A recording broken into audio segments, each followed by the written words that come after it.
Hey guys, tonight we venture into the shadowed vaults of the galaxy's most forbidden weapons, the legendary lightsabers so deadly and rare that their very existence was hidden from galactic history, from ancient Sith blades that devoured souls to Jedi weapons of last resort that could permanently destroy Force spirits themselves. These are the sabers that shaped empires, ended bloodlines, and left scars across the very fabric of the Force. So before you settle in for this epic journey, take a moment to like the video and subscribe, but only if you genuinely enjoy these deep dives into Star Wars lore. And let me know in the comments where you're tuning in from and what time it is for you. It's always incredible to see fellow Star Wars fans joining us from across the galaxy. Now dim the lights, maybe turn on a fan for that soft background hum. Get comfortable under your blanket, and let's descend into tonight's chronicle together. Deep beneath the ancient Sith world of Korriban, in chambers that have not felt the touch of starlight for millennia, something stirs.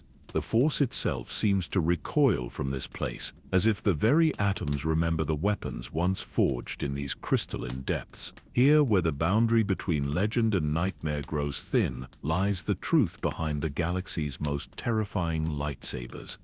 You feel it before you see it, a presence so dark and hungry that it makes the shadows seem pale by comparison. The ancient stone walls weep with condensation that glows faintly purple, and the air hums with a frequency that resonates in your bones. This is not the clean, noble hum of a Jedi's blade. This is something older, something that whispers of power beyond comprehension and prices too terrible to pay. In the center of the chamber stands a weapon rack carved from a single piece of midnight obsidian. Upon it rests a lightsaber, unlike any other. Its hilt appears to absorb light rather than reflect it, and the crystal within pulses with a heartbeat that is not your own. This is the blade of Darth Nihilus, the Lord of Hunger, and it is still feeding. But how did such a weapon come to exist? What drove the ancient Sith Lords to create sabers that could consume the Force itself? And why did the Jedi, those paragons of peace and justice, forge their own weapons of ultimate destruction in response? The answers lie, scattered across 10,000 years of hidden history, in the testimonies of weaponsmiths who paid for their knowledge with their sanity, and in the whispered warnings of Force ghosts who dare not speak these secrets aloud. Tonight we will uncover them all. For in the galaxy's darkest corners, where even legends fear to tread, the most deadly lightsabers still wait, and they remember every soul they have claimed. The hunt for the truth begins now. In the depths where starlight has never reached, and where the very darkness seems to breathe with malevolent purpose. Are you ready to discover what the Jedi and Sith alike tried so desperately to hide? The year is 50 ABE, 5 decades after the Battle of Exegol, and you are Dr. Kira Voss, a Force-sensitive archaeologist working for the New Republic's Historical Preservation Department. Your specialty lies in the dangerous intersection of ancient weaponry and Force artifacts, a field that has claimed the careers and sometimes the lives of lesser scholars. But tonight you stand at the threshold of your greatest discovery. Korriban stretches before you like a wound in the fabric of space itself. The ancient Sith homeworld has been officially quarantined for decades, its surface scarred by millennia of dark side experiments, and its very soil saturated with the echoes of unimaginable power. The New Republic Senate declared it off limits to all but the most essential research, and even then, only for those with the strongest mental defenses against the planet's corrupting influence. You descend through layers of compressed time and forgotten history. The ship's sensors struggle to penetrate the electromagnetic storms that perpetually rage across Korriban's surface. But you know where you're going. The coordinates came from a Jedi holocron discovered in the ruins of Luke Skywalker's temple, hidden within encrypted data that took years to decode. Master Skywalker himself had been here once, decades ago, but his record spoke only of sensing something vast and hungry sleeping beneath the planet's crust. The landing site lies in the Valley of the Dark Lords, where massive tomb pyramids rise like geometric mountains against the blood-red sky. Each one houses the remains of a Sith Lord whose name once struck terror across the galaxy. But your destination lies deeper still.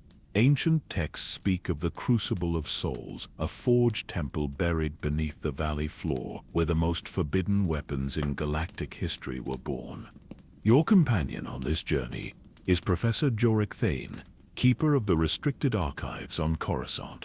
At 73 standard years old, he has spent his entire career studying weapons too dangerous for public knowledge. His weathered face bears the subtle scars of Force lightning from a research accident decades ago when he made the mistake of activating a Sith artifact without proper preparation. Since then, he has developed an almost supernatural ability to sense the presence of dark side weapons. The deeper we go, the more the Force itself seems to rebel against this place. Thane murmurs as you navigate the winding passages carved into the valley's bedrock. His voice carries the weight of someone who has seen too much forbidden knowledge. These chambers were sealed for good reason, Dr. Voss. The weapons we seek were not merely tools of war. They were instruments of cosmic horror. The tunnels stretch endlessly downward, their walls lined with crystalline formations that pulse with their own inner light. These are not natural crystals but synthetic creations, grown through processes that required the sacrifice of Force-sensitive beings. Each one hums with a different frequency, creating a symphony of barely contained power that makes your teeth ache and your vision blur at the edges. As you descend, the temperature drops noticeably, but it's not the cold of space or winter. This is the cold of the void between stars, the absolute chill that exists in places where the Force has been drained away completely. Your breath forms clouds that shimmer with an oily rainbow sheen, and the very air seems to resist flowing into your lungs. The walls bear inscriptions in a dozen different languages, some carved by laser, others burned directly into the stone by concentrated Force energy. Most are warnings, desperate pleas from ancient weaponsmiths, begging future generations to leave these chambers sealed. But scattered among the warnings are fragments of technical specifications, blueprints for weapons that should never have been conceived. One inscription, written in High Galactic, but clearly translated from much older Sith texts, catches your attention. Here lies the blade that drinks stars, it reads. Forged in the death of worlds, tempered in the screams of the innocent, let none wake what sleeps below, for it hungers still. Professor Thane stops beside a particular crystal formation, one that seems to absorb light rather than emit it. This is where the trail begins, he says, consulting an ancient datapad whose screen flickers with interference from the surrounding Force energies. According to the holocron's records, this chamber connects to the primary forge complex. But Dr. Voss, I must warn you, the weapons we seek are not merely historical artifacts. They are parasites, entities that exist in the spaces between matter and energy. Some of them may still be active. As if responding to his words, a low vibration begins to resonate through the chamber floors. It's not quite sound and not quite sensation, but something that exists in the boundary between physical and metaphysical reality. The crystalline walls pulse in rhythm with the vibration, and in the distance you can hear something that might be the echo of ancient machinery, or perhaps the breathing of something vast and patient.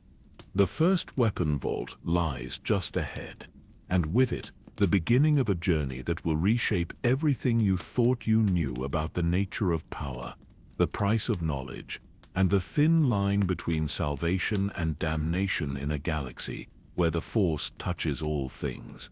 The decision comes to you not as a moment of revelation, but as the inevitable conclusion of a lifetime spent seeking forbidden knowledge. Standing before the entrance to the primary forge complex, you feel the weight of galactic history pressing down upon your shoulders like the gravity of a collapsed star. This is the threshold beyond which legends become reality, and reality becomes something far more dangerous than any legend dared describe. Professor Thane's weathered hand rests upon your shoulder, and through the force you can sense his internal struggle between scholarly excitement and deep primal fear.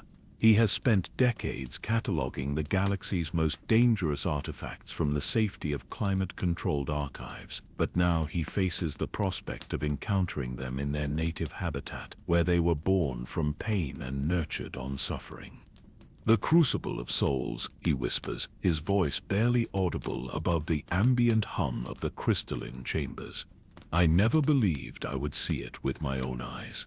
The texts describe it as a place where the boundary between the physical and spiritual realms grows thin, where matter and energy dance together in configurations that should not exist in our universe. The entrance before you is not a door in any conventional sense, but rather a membrane of pure darkness that seems to absorb photons, sound waves, and even stray thoughts. Ancient Sith architects understood that some spaces must exist outside the normal flow of reality, and they possessed techniques for creating pockets of controlled unreality that served as workshops for impossible projects. As you step forward, the membrane parts like liquid shadow, and you find yourself in a vast chamber that defies the geometric constraints of the surrounding rock. The ceiling stretches impossibly high, disappearing into darkness that seems to have weight and texture. The floor beneath your feet is smooth obsidian that reflects not your image, but fragments of scenes from the past, moments when this chamber witnessed the birth of weapons that would reshape the fate of civilizations. Along the walls, arranged in perfect geometric patterns, stand the workbenches where ancient Sith artificers practiced their craft.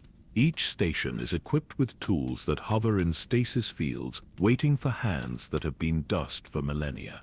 Crystal lattices designed to focus dark side energy into precise configurations, molecular forges capable of reshaping matter at the atomic level, resonance chambers that could tune synthetic crystals to frequencies that existed only in the spaces between dimensions. The air itself feels thick with potential, as if the residual energy from countless dark side rituals has permanently altered the fundamental constants of physics within this space. Your breathing becomes labored not from any lack of oxygen, but from the sheer density of force energy that permeates every molecule. It is like trying to breathe liquid starlight, beautiful and terrible in equal measure. Professor Thane activates his scanning equipment, devices specially modified to operate in environments saturated with force energy. The readings that flicker across his screens make him pause and frown, checking his instruments twice before accepting what they tell him. "Dr. Voss," he says slowly, "according to these readings, there are still active power sources in this chamber. Some of these workstations are still operational after all these centuries." The implications send a chill down your spine that has nothing to do with the chamber's supernatural cold. If the forge equipment remains active, it suggests that the ancient Sith who built this place intended for their work to continue even in their absence. Perhaps they foresaw a time when someone with the knowledge and courage to operate their equipment would arrive to complete projects left unfinished by the march of history. Your footsteps echo strangely in the vast space, each sound seeming to fragment into harmonics that linger in the air long after the original noise has faded. The obsidian floor beneath your feet begins to glow with a soft, pulsing light that matches the rhythm of your heartbeat, as if the chamber itself is awakening to your presence. In the center of the forge complex stands a structure that immediately draws your attention, a crystalline spire that rises from floor to ceiling like a frozen column of captured lightning. Within its translucent depths, you can see the shadows of objects suspended in some kind of stasis field. These are the prototypes, the experimental weapons that were too dangerous or too unstable for practical use, preserved here as testaments to the ambition and folly of their creators. As you approach the central spire, Fragments of information begin to flow into your consciousness, not through any conventional means of communication, but through direct contact with the force energies that saturate this place. You see flashes of memory embedded in the crystalline matrix, moments from the lives of the weaponsmiths who labored here in ages past. An ancient Sith Lord, his face hidden behind a mask of polished bone, stands before a forge whose flames burn with colors that have no names. In his hands, he holds a crystal that pulses with its own inner light, but this is not the clean, stable radiance of a natural kyber crystal.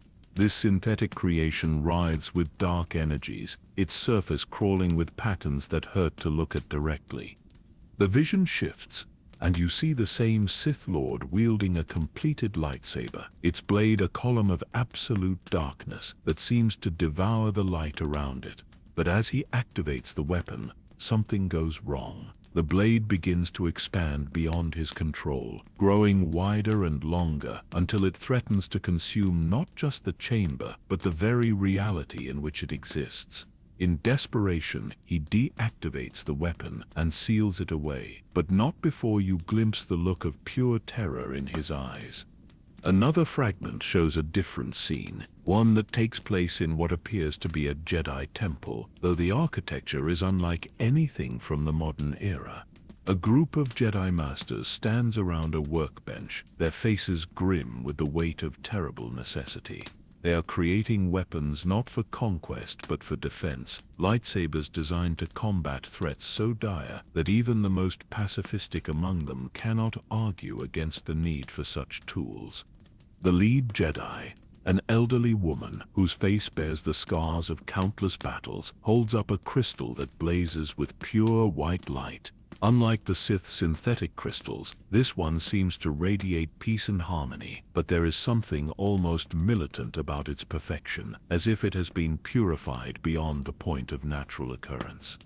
The purifier crystals, she says to her assembled colleagues, will give us the ability to permanently destroy dark side entities, to sever their connection to the Force so completely that they cannot return as spirits or phantoms. But the cost of creating such weapons may be higher than we can afford to pay. The vision fades, leaving you with more questions than answers.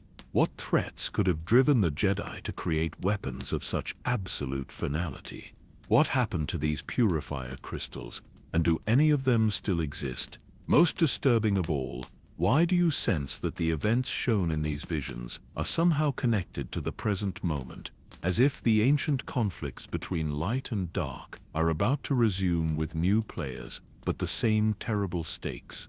Professor Thane has been examining a series of inscriptions carved into the base of the central spire, his face growing increasingly pale as he translates the ancient Sith script. "Dr. Voss," he calls out, his voice tight with barely controlled excitement and fear. "You need to see this." These inscriptions describe something called the 13 Forbidden Blades, weapons so dangerous that even the Sith considered them too risky to deploy in conventional warfare. The inscriptions tell a story that has been carefully hidden from galactic history, a tale of weapons that exist at the intersection of technology and cosmic horror. Each of the 13 Forbidden Blades was designed to exploit a different aspect of the Force, pushing the boundaries of what was possible until those boundaries began to break down entirely. The first blade, known as the Soul Render, could cut through the spiritual essence of living beings, severing their connection to the Force permanently. The second, called the Reality Cleaver, could slice through the fabric of space-time itself, creating wounds in the universe that never fully healed. The 13th and most dangerous of all was known only as the Final Argument, a weapon whose true nature was considered too dangerous to record in any detail. As you read the descriptions of these impossible weapons, you begin to understand the true scope of the mystery you have undertaken to solve. This is not merely a historical investigation into ancient artifacts, but a journey into the darkest corners of Force lore, places where the distinction between technology and magic becomes meaningless and the consequences of knowledge can reshape the fundamental nature of reality itself. The chamber around you seems to respond to your growing understanding, the ambient light growing brighter, and the crystalline formations beginning to resonate with harmonics that speak directly to your force-sensitive consciousness. You are being welcomed, or perhaps warned, by the residual consciousness of the ancient weaponsmiths who spent their lives exploring the boundaries between creation and destruction. In the distance, you can hear the sound of machinery beginning to activate, systems that have lain dormant for centuries responding to the presence of someone with the knowledge and power to continue the work that was left unfinished. The hunt for the 13 forbidden blades has begun, and with it a journey that will take you into the deepest mysteries of the Force and the darkest chapters of galactic history. The path ahead leads deeper into the Forge complex, where the most dangerous secrets wait in chambers that have not felt the presence of living beings since the fall of the ancient Sith Empire. But you know that you cannot turn back now, not when you stand so close to uncovering truths that could reshape everything the galaxy believes about the nature of power and the price of wielding it. The Force flows around you like a river of liquid starlight, carrying whispers of ancient knowledge and warnings of dangers yet to come. In the depths of Korriban, where the shadows themselves have weight and substance, your true education in the mysteries of the most deadly lightsabers ever created is about to begin. The first vault opens like a flower of crystallized shadow, its petals of pure obsidian unfolding to reveal treasures that make your breath catch in your throat. Here, suspended in fields of amber-colored energy, hang the prototypes and failed experiments of the ancient Sith weaponsmiths, each one a testament to ambitions that reached beyond the boundaries of sanity and into realms where physics becomes philosophy and matter bends to will.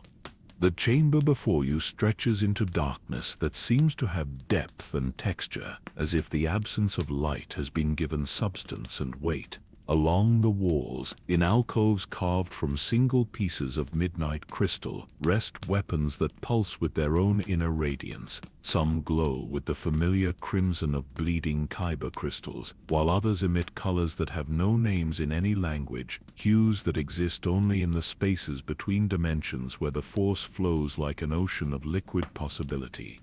Professor Thane's scanning equipment struggles to make sense of the readings it receives, the displays flickering between measurements that should be impossible and error messages in languages that predate the formation of the Republic. The energy signatures are unlike anything in our databases, he murmurs, his voice filled with the wonder of a scholar confronting the genuinely unknown. These weapons exist in a state of controlled instability, held together by force techniques that our modern understanding cannot comprehend. Your attention is drawn to a particular alcove where a lightsaber hovers in what appears to be a cage of crystallized time itself. The weapon's hilt is longer than standard models, constructed from a material that seems to absorb light while simultaneously emitting a faint aurora of shifting colors. But it is the blade that commands your focus, for even in its deactivated state, you can sense the terrible hunger that radiates from the weapon like heat from a forge. The inscription beneath this alcove is written in an ancient dialect of Sith script, the characters seeming to writhe and shift when viewed directly. Professor Thane works slowly to translate the archaic language, his brow furrowed with concentration and growing concern. The Blade of Nihilus, he reads aloud, his voice dropping to a whisper as if speaking the name too loudly might awaken something better left sleeping. Forged from the death of a star and tempered in the screams of a consumed world, this weapon does not merely cut through matter, but devours the force energy of whatever it touches, growing stronger with each life it claims. The implications of such a weapon send waves of unease through your force-sensitive consciousness. A lightsaber that feeds on the spiritual essence of living beings would be more than just a tool of war, but a parasitic entity that grows more powerful with each act of violence it commits. The ancient texts speak of weapons that develop their own malevolent consciousness, and you begin to understand that some of the 13 forbidden blades may have transcended their nature as mere tools to become entities in their own right. Moving deeper into the vault, you encounter weapons that challenge your understanding of what a lightsaber can be. Here hangs a blade whose crystal core appears to contain a miniature galaxy, complete with spinning stars and nebulae that cast impossible shadows on the chamber walls. The inscription identifies it as the Cosmic Render, a weapon designed to channel the gravitational forces of celestial bodies into a beam of coherent energy capable of tearing holes in the fabric of reality itself. Adjacent to it, suspended in a field of what appears to be crystallized time, rests a lightsaber whose blade manifests as a column of absolute void, darkness so complete that it seems to exist in negative space. This is the entropy cutter, according to the ancient records, a weapon that accelerates the decay of atomic bonds, causing whatever it touches to crumble into component particles instantaneously. Professor Thane stops before a display that makes even his experienced hands tremble as he adjusts his scanning equipment. "Dr. Voss," he calls out, his voice tight with barely controlled excitement, "you need to see this. This weapon is still partially active, even after all these centuries. The stasis field is the only thing preventing it from manifesting its full power." The weapon in question appears deceptively simple. Its hilt fashioned from what looks like ordinary durasteel, but the force energy emanating from it makes your teeth ache and causes the air around it to shimmer like a heat mirage. The crystal within the hilt pulses with a rhythm that matches no natural heartbeat, and you realize with growing horror that this rhythm corresponds to the death throes of the planet Malachor V, somehow captured and preserved in crystalline form. The inscription names this weapon as the Echo of Destruction, crafted by an unknown Sith Lord who witnessed the devastation of Malachor V and sought to preserve that moment of ultimate catastrophe as a source of power. The weapon's blade, when ignited, would not merely cut through matter, but replay the destruction of an entire world on a localized scale, reducing whatever it touched to the same desolate state as that legendary graveyard planet. As you study these impossible weapons, you begin to notice patterns in their construction that suggest a deeper understanding of the Force than anything achieved by modern Jedi or Sith. The ancient weaponsmiths did not merely bend kyber crystals to their will through emotion and intent, but fundamentally altered the relationship between matter and energy, creating hybrid states that exist partially in normal space and partially in the realm of pure force energy. The crystals used in these weapons are not simply synthetic creations, but living entities in their own right, consciousness given form through techniques that blur the line between technology and necromancy. Each crystal has been fed a diet of suffering and death, its structure altered at the molecular level to resonate with frequencies that exist only in moments of ultimate despair. In one alcove, you discover what appears to be an unfinished weapon, its construction halted at some crucial stage of development. The hilt is complete, fashioned from a material that feels warm to the touch, despite the chamber's supernatural cold, but the crystal housing remains empty, waiting for a power source that was never installed. The inscription here tells a story of ambitious failure, describing the weapon as the reality anchor, designed to stabilize the chaotic fluctuations of the Force itself and bring order to the fundamental chaos of existence. The weaponsmith, who attempted to create this ultimate tool of control, left detailed notes carved into the surrounding stone, a record of growing madness as he realized the impossibility of his task. The final entry speaks of visions that drove him to abandon his work, images of a universe where the Force has been bound and constrained, reduced to a mere tool of technology rather than the living energy that connects all things. The horror of such a sterile existence proved too much for even a Sith Lord to contemplate. Your exploration of the vault is interrupted by a discovery that sends chills through your very soul. In the deepest alcove, hidden behind layers of containment fields that hum with barely restrained power, rests a weapon that defies immediate comprehension. At first glance, it appears to be nothing more than an empty lightsaber hilt, its crystal chamber dark and lifeless. But as you approach, you realize that the apparent emptiness is an illusion created by a blade so perfectly black that it absorbs not just light but the very concept of illumination. The Darksaber, the inscription reads, "But this is not the weapon wielded by the Mandalorians in their struggles for independence. This is something far older and more terrible, the original template from which all subsequent dark blades were copied. The weapon exists in a state of active negation, its blade composed of anti-light that cancels out photons on contact and creates zones of absolute darkness that no amount of illumination can penetrate." Professor Thane's equipment registers readings that make no scientific sense, measurements that suggest the weapon is somehow consuming the energy around it and converting it into something that exists outside the normal parameters of the electromagnetic spectrum. "It's like looking at a hole in the universe," he whispers, his scientific training warring with the evidence of his senses. "This weapon doesn't just cut through matter, it erases the very concept of existence from whatever it touches." The implications of such a weapon extend far beyond mere physical destruction. If the ancient texts are accurate, the original Darksaber could cut through the bonds that hold reality together, creating wounds in the fabric of existence that would never heal. The Mandalorian version was merely a pale reflection of this original, its power diluted by centuries of copying and modification until it became merely dangerous rather than cosmically threatening. As you continue your exploration, you begin to understand that the vault serves not just as storage, but as a containment facility for weapons too dangerous to exist in normal space.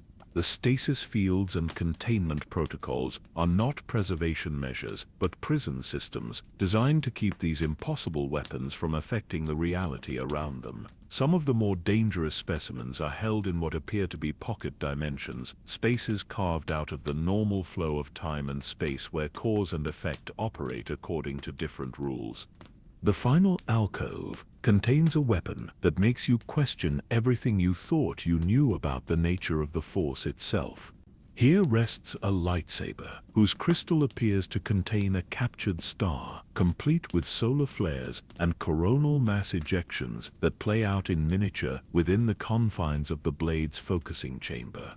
The weapon radiates heat that can be felt through the containment field, and the inscription identifies it as the Solar Fang, a blade capable of channeling the nuclear fires of stellar cores into a coherent beam of destruction.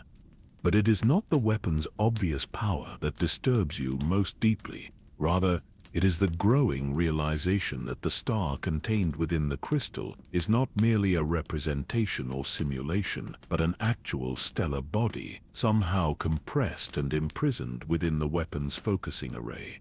The ethical implications of such a creation stagger your imagination, representing a level of cosmic arrogance that makes the Death Star seem like a child's toy by comparison. The discoveries in this first vault reveal only a fraction of the 13 forbidden blades, but already you can see the pattern that connects them all. These are not weapons in any conventional sense, but attempts to harness forces that exist at the very foundations of reality itself. Each blade represents a different approach to the ultimate question of power, exploring the boundaries between creation and destruction, order and chaos, existence and void. As you prepare to leave the first vault and venture deeper into the complex, you carry with you the knowledge that you have only begun to scratch the surface of the mystery you have undertaken to solve. The weapons you have discovered here are merely the opening notes in a symphony of cosmic horror that will test not just your courage and determination, but your very sanity as you delve deeper into secrets that were meant to remain buried in the darkness of Korriban's depths. Standing in the aftermath of your discoveries in the first vault, a pattern begins to emerge that seems to explain the terrible nature of the weapons you have encountered.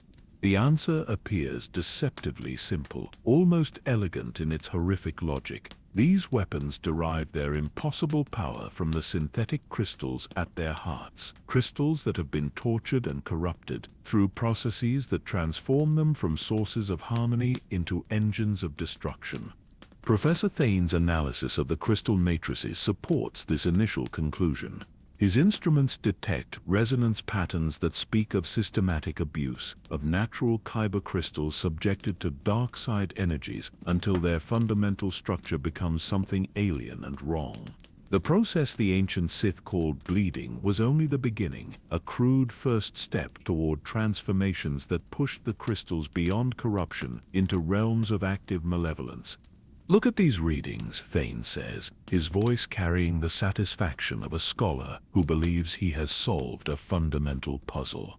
Each crystal has been altered at the quantum level, its atomic structure twisted into configurations that should not be able to exist in stable form.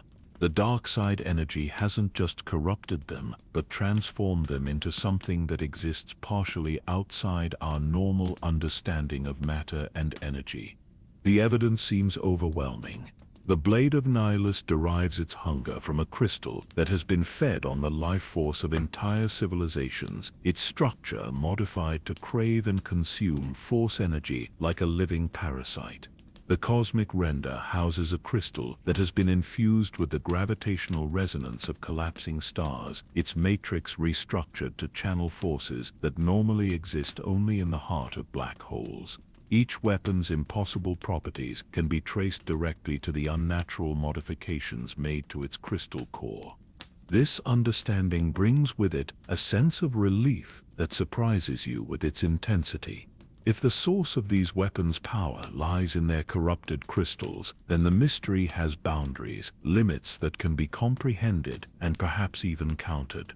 The ancient Sith, for all their cosmic ambitions, were still working within the framework of crystal technology, albeit pushed to extremes that border on the impossible. You begin to formulate theories about how such weapons might be neutralized or contained. If the crystals are the source of the weapon's power, then perhaps techniques exist for purifying or stabilizing them, for undoing the damage that centuries of dark side corruption have inflicted on their molecular structure. The Jedi archives contain references to crystal healing techniques, methods for cleansing corrupted kyber crystals and restoring them to their natural state. The implications extend beyond mere academic interest. If these weapons still exist in the galaxy, hidden in forgotten vaults or lost tombs, understanding their crystal-based nature could provide the key to rendering them harmless. The knowledge contained in this forge complex could serve not just as a historical curiosity, but as a practical guide for dealing with threats that may still pose dangers to the modern galaxy. As you move deeper into the complex, following passages that wind through the planet's crust like arteries of crystallized darkness, this theory seems to gain additional support. Each new chamber you discover contains evidence of crystal cultivation techniques, vast hydroponic gardens where synthetic kyber crystals were grown in solutions of liquefied suffering. The ancient Sith understood that the most powerful crystals required not just dark side energy but specific emotional resonances, particular frequencies of pain and despair that could be cultivated like crops. The cultivation chambers stretch for kilometers through the planet's interior, vast caverns where crystalline trees grow in perfect geometric patterns. Each tree bears fruit in the form of synthetic crystals, their surfaces pulsing with colors that shift and change according to the emotional energies used to nourish them. Red crystals grown from anger and hatred, purple crystals fed on betrayal and despair, black crystals that seem to absorb hope itself and transform it into something cold and lifeless. The scale of the operation becomes clear as you traverse chamber after chamber of crystal gardens. This was not the work of individual Sith Lords pursuing personal projects, but a vast industrial undertaking that must have required the coordination of entire civilizations. The infrastructure alone represents an investment of resources that dwarfs the construction of the Death Star, with power conduits carved through solid rock to carry the dark side energies needed to nourish the growing crystals. Professor Thane documents everything with the methodical precision of a career academic, his instruments recording crystal growth patterns and energy readings that will provide material for decades of future research. The sophistication of these cultivation techniques is staggering, he observes, his scholarly excitement overriding his natural caution. They've created what amounts to an industrial process for producing corrupted crystals, complete with quality control measures and standardized procedures. The standardization is indeed remarkable. Each cultivation chamber follows the same basic design principles, with crystal trees arranged in patterns that maximize the flow of dark side energy while minimizing the risk of cascade failures that could destroy entire crops of synthetic crystals. The ancient Sith approached the corruption of kyber crystals with the same systematic methodology that modern manufacturers apply to mass production, treating the creation of weapons of cosmic destruction as merely another engineering challenge to be solved through proper application of scientific principles. You discover maintenance logs carved into the chamber walls, records of crystal harvests and quality assessments that read like agricultural reports. The ancient Sith rated their synthetic crystals according to categories that measure not just power output but specific types of destructive capability. Class Alpha crystals were designed for physical destruction, their matrices optimized to channel kinetic force and thermal energy. Class Beta crystals specialized in psychic warfare, their resonance patterns tuned to disrupt force-sensitive minds. Class Omega crystals, the rarest and most dangerous, were created to manipulate the fundamental forces that hold reality together. The production records reveal the staggering scope of the ancient Sith's ambitions. Over the course of several millennia, the Korriban facilities produced hundreds of thousands of synthetic crystals, ranging from simple bleeding procedures that created standard red lightsaber crystals to complex multi-stage processes that resulted in artifacts of incredible power and instability. The logistics of managing such an operation must have required the coordination of multiple Sith Lords, each contributing their expertise to different aspects of the production process. Yet, as you explore deeper into the cultivation complex, subtle details begin to suggest that your initial understanding may be incomplete. The deepest chambers contain crystals that resist easy categorization, specimens that seem to exist in states of controlled impossibility. Here you find crystals that contain miniature ecosystems, complete with tiny stars and planets that orbit within the confines of their lattice structure. Others house what appear to be fragments of consciousness, ghostly voices that whisper in languages that predate the formation of the galaxy itself. These discoveries force you to reconsider the relationship between the crystals and the weapons they power. Perhaps the crystals are not merely energy sources but active participants in the weapon's function, consciousness entities that have been enslaved and bound to serve the will of their wielders. The idea transforms the nature of these weapons from tools of destruction to instruments of cosmic slavery, artifacts that represent the ultimate expression of the Sith philosophy of domination and control. Professor Thane's instruments begin to register readings that challenge his initial conclusions about the crystal-centric nature of the weapon's power. Some of the deeper specimens emit energy signatures that suggest they are drawing power from sources beyond their own molecular structure, tapping into reservoirs of energy that exist in dimensions parallel to normal space. The crystals may be conduits rather than generators, channels through which forces from other realities can be brought to bear on the physical universe. The realization comes gradually, like dawn breaking over a landscape of crystallized nightmares. In one of the deepest chambers, you discover a crystal that appears to be completely transparent, devoid of any internal structure or energy signature. Yet when you approach it, the very air around the crystal begins to warp and distort, creating visual effects that make your eyes water and your vision blur.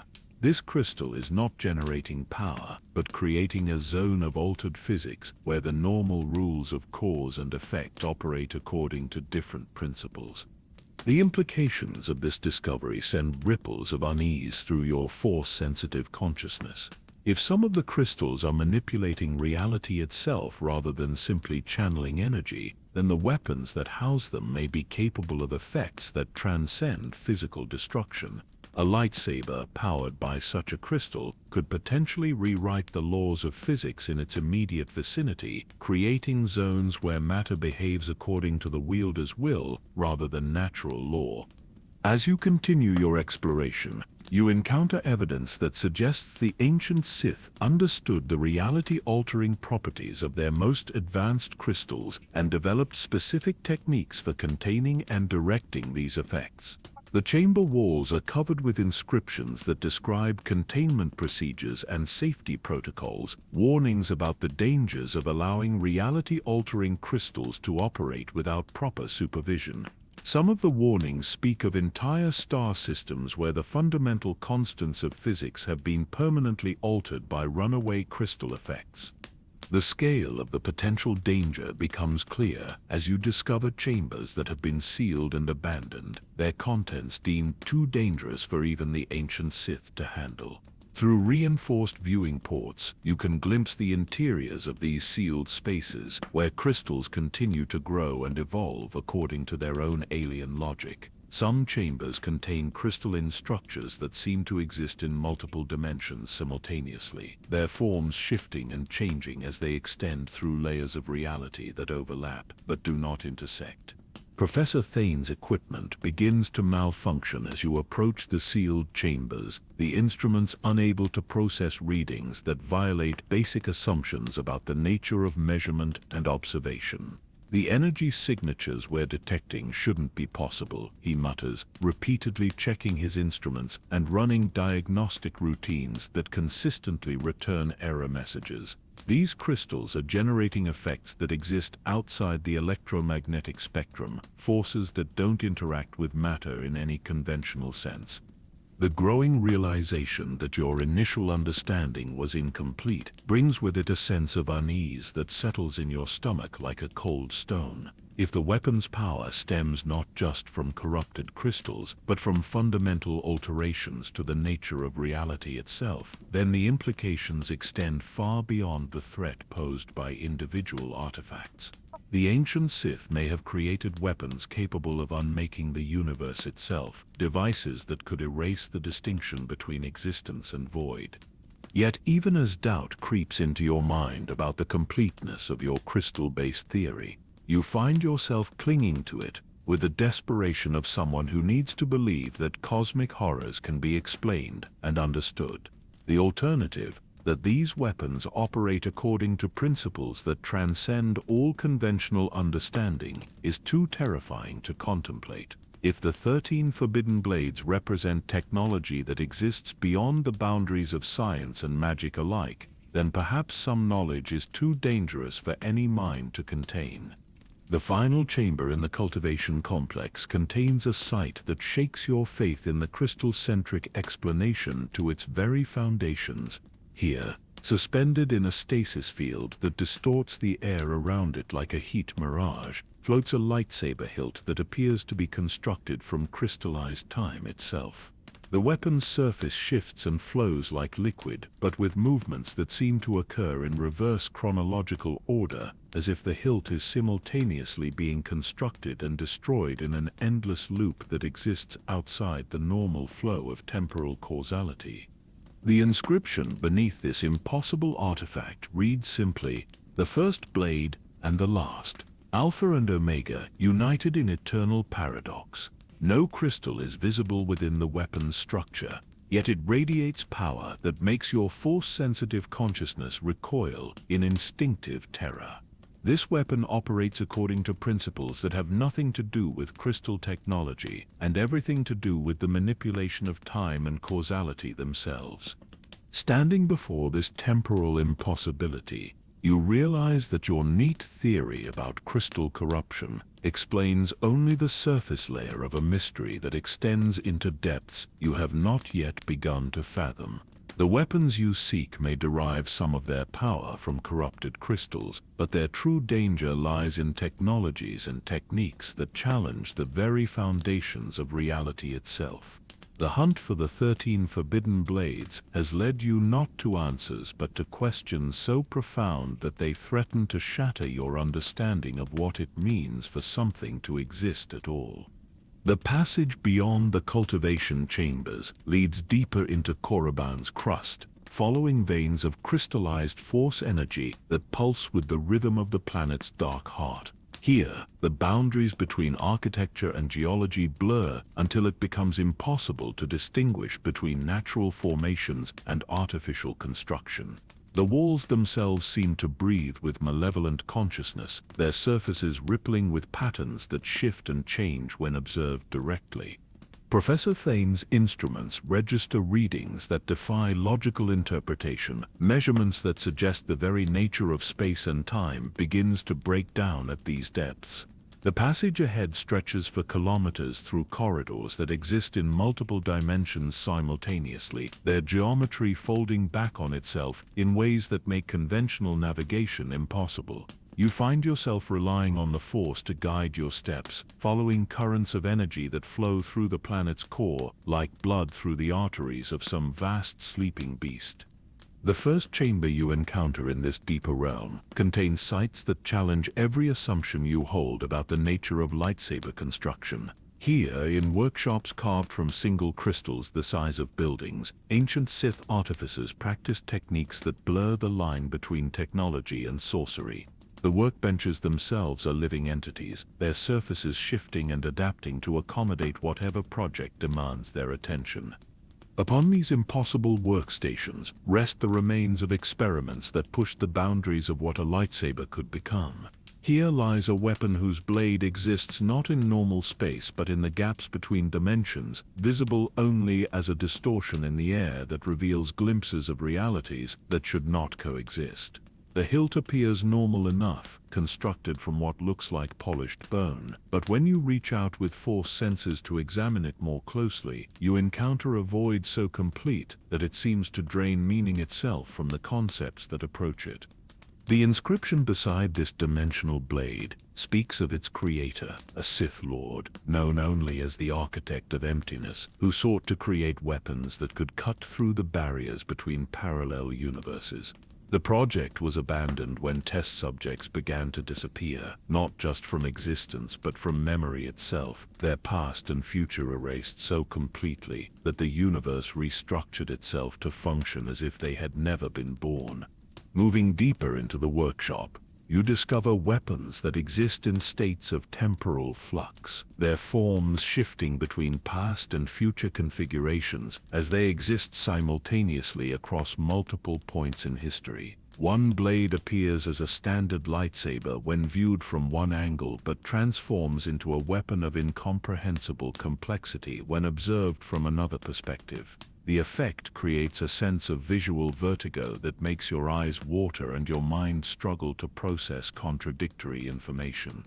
Professor Thane attempts to document these temporal anomalies, but his recording equipment produces results that change each time he reviews them, as if the act of observation is somehow altering the past history of the devices themselves. The conventional laws of cause and effect appear to break down completely in this environment, he observes, his scientific training warring with evidence that challenges the fundamental principles of rational thought. These weapons exist in states of controlled paradox, held together by Force techniques that treat logical impossibility as merely another engineering challenge to be overcome.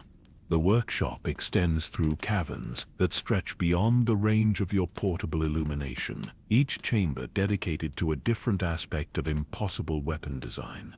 In one area, you discover the remains of experiments in consciousness transfer, where ancient Sith sought to bind the souls of fallen enemies into lightsaber crystals, creating weapons that retained the memories and abilities of their victims. The crystal formations in this chamber pulse with a faint luminescence that seems to respond to your presence, as if the imprisoned consciousness within them recognized the arrival of living beings. The ethical implications of such weapons stagger your imagination. These are not merely tools of destruction, but instruments of eternal torture. devices that condemn their victims to an existence of perpetual suffering, while forcing them to serve the very beings who destroyed their physical forms. The ancient Sith understanding of cruelty extended beyond the infliction of pain to encompass the violation of the fundamental nature of consciousness itself. Yet even these horrors pale in comparison to the discoveries that await in the deepest chambers of the workshop complex. Here you find evidence of experiments that sought to create weapons capable of retroactive destruction, blades that could unmake their targets, not just in the present, but throughout their entire existence. The theoretical frameworks carved into the chamber walls describe techniques for severing the temporal threads that connect past, present, and future, effectively editing individuals out of the timeline itself. The mathematical equations involved in such temporal manipulation cover entire walls in script so small that you need magnification equipment to read the details. The complexity of the calculations suggests minds operating at levels of intelligence that border on the cosmic Sith Lords who had transcended normal cognitive limitations to think in terms of multidimensional causality and paradox resolution. Yet the projects appear to have been abandoned at various stages, suggesting that even these superhuman intellects encountered limitations that forced them to retreat from their ultimate ambitions. Professor Thane's analysis of the temporal mathematics reveals patterns that suggest the ancient Sith discovered fundamental constraints built into the structure of reality itself, barriers that prevent certain types of temporal manipulation regardless of the power or knowledge applied to the problem. It appears they encountered what we might call cosmic safeguards, he explains, his voice filled with a mixture of relief and disappointment. The universe itself seems designed to prevent certain types of paradoxes from occurring, even when beings with godlike power attempt to force them into existence. The evidence of these cosmic limitations provides some comfort, suggesting that even the most ambitious Sith Lords were ultimately bound by laws that transcend their understanding. Yet the partial success of some experiments indicates that reality's safeguards are not absolute, that sufficient power and knowledge can bend even the most fundamental rules of existence. The abandoned weapons in these chambers represent failed attempts to break through cosmic barriers, but their very existence proves that those barriers can be approached and tested. As you explore deeper into the complex, the nature of the Force itself begins to change in response to the accumulated presence of so many impossible artifacts. The energy that flows through all living things becomes thick and viscous, like liquid shadow that clings to your consciousness and whispers suggestions in languages that predate the formation of galaxies. Your connection to the light side of the Force grows tenuous, not through corruption but through sheer overwhelming exposure to energies that exist beyond the traditional duality of light and dark. The deeper chambers contain weapons that challenge the very concept of what it means to be a lightsaber. Here you find blades that exist as pure information, mathematical constructs that can cut through the logical structures that hold reality together.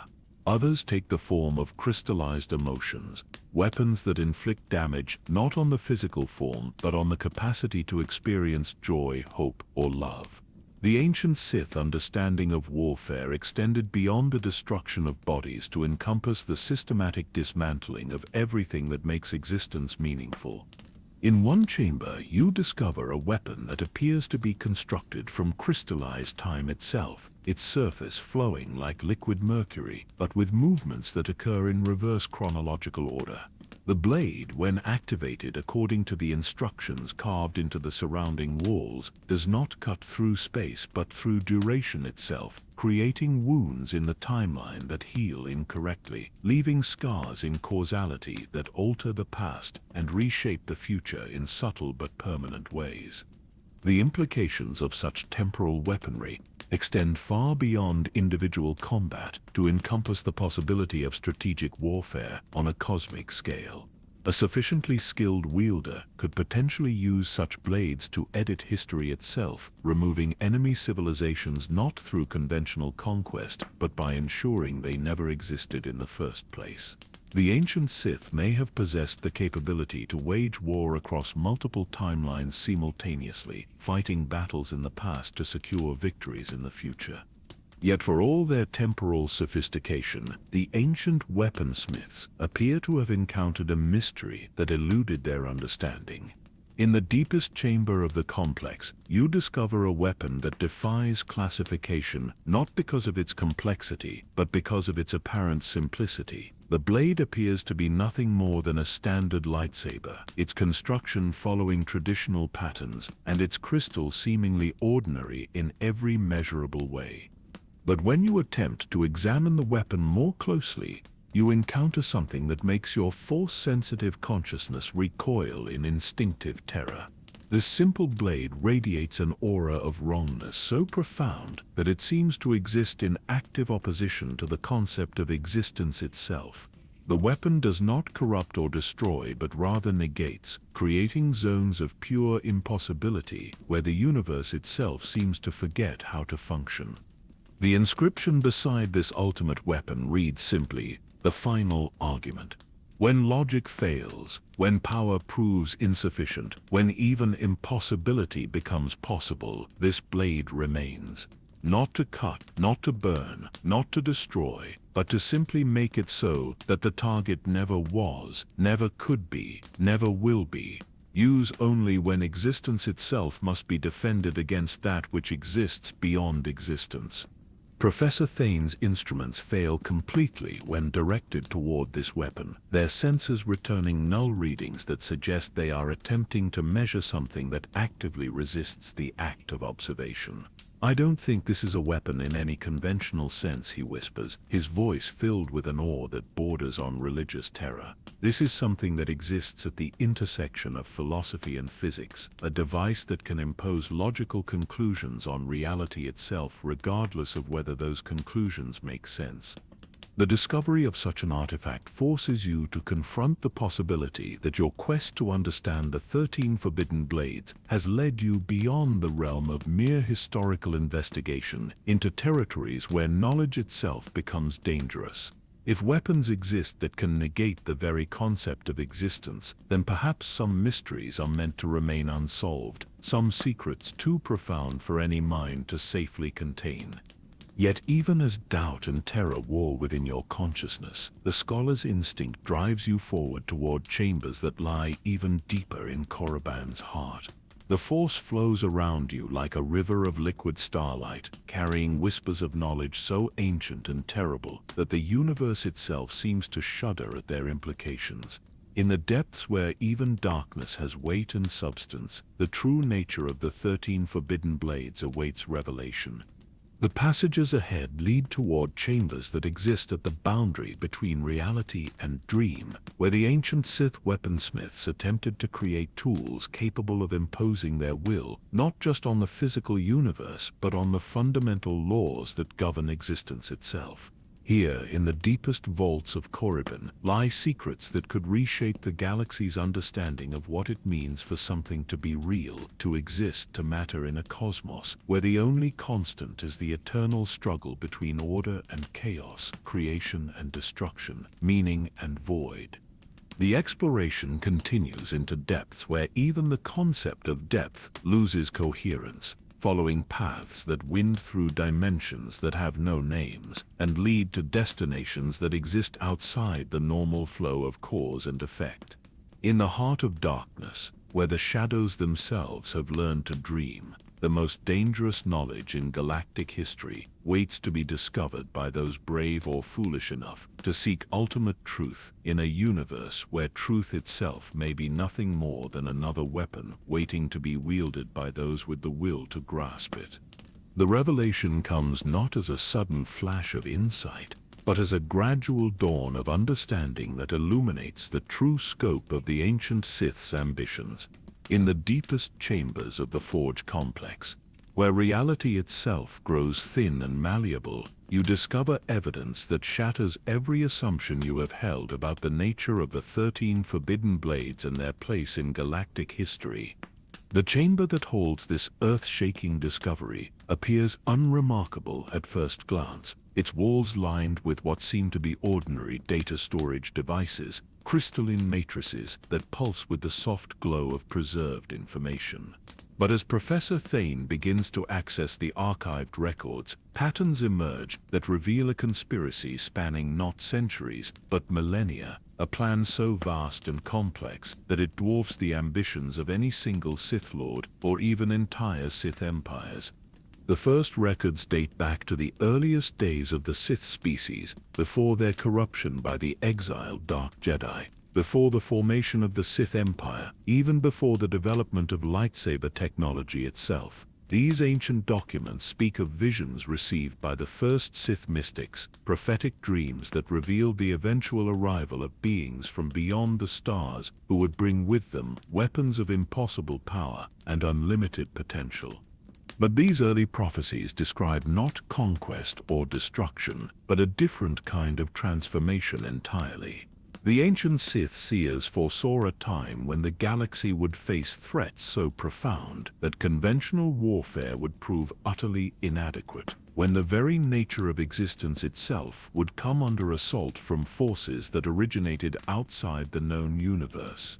The 13 forbidden blades were not created as weapons of conquest, but as instruments of cosmic defense, tools designed to protect reality itself from invasion by entities that existed beyond the boundaries of space, time, and causality.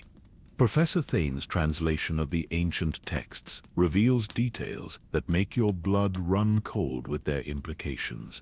The prophecies speak of beings called the Unbeing, entities that exist in the spaces between dimensions and feed on the concept of existence itself. These cosmic parasites cannot be fought with conventional weapons because they do not exist in the same sense that matter and energy exist. They are anti-reality, pure negation given form and consciousness, and their ultimate goal is the systematic elimination of everything that possesses the quality of being real.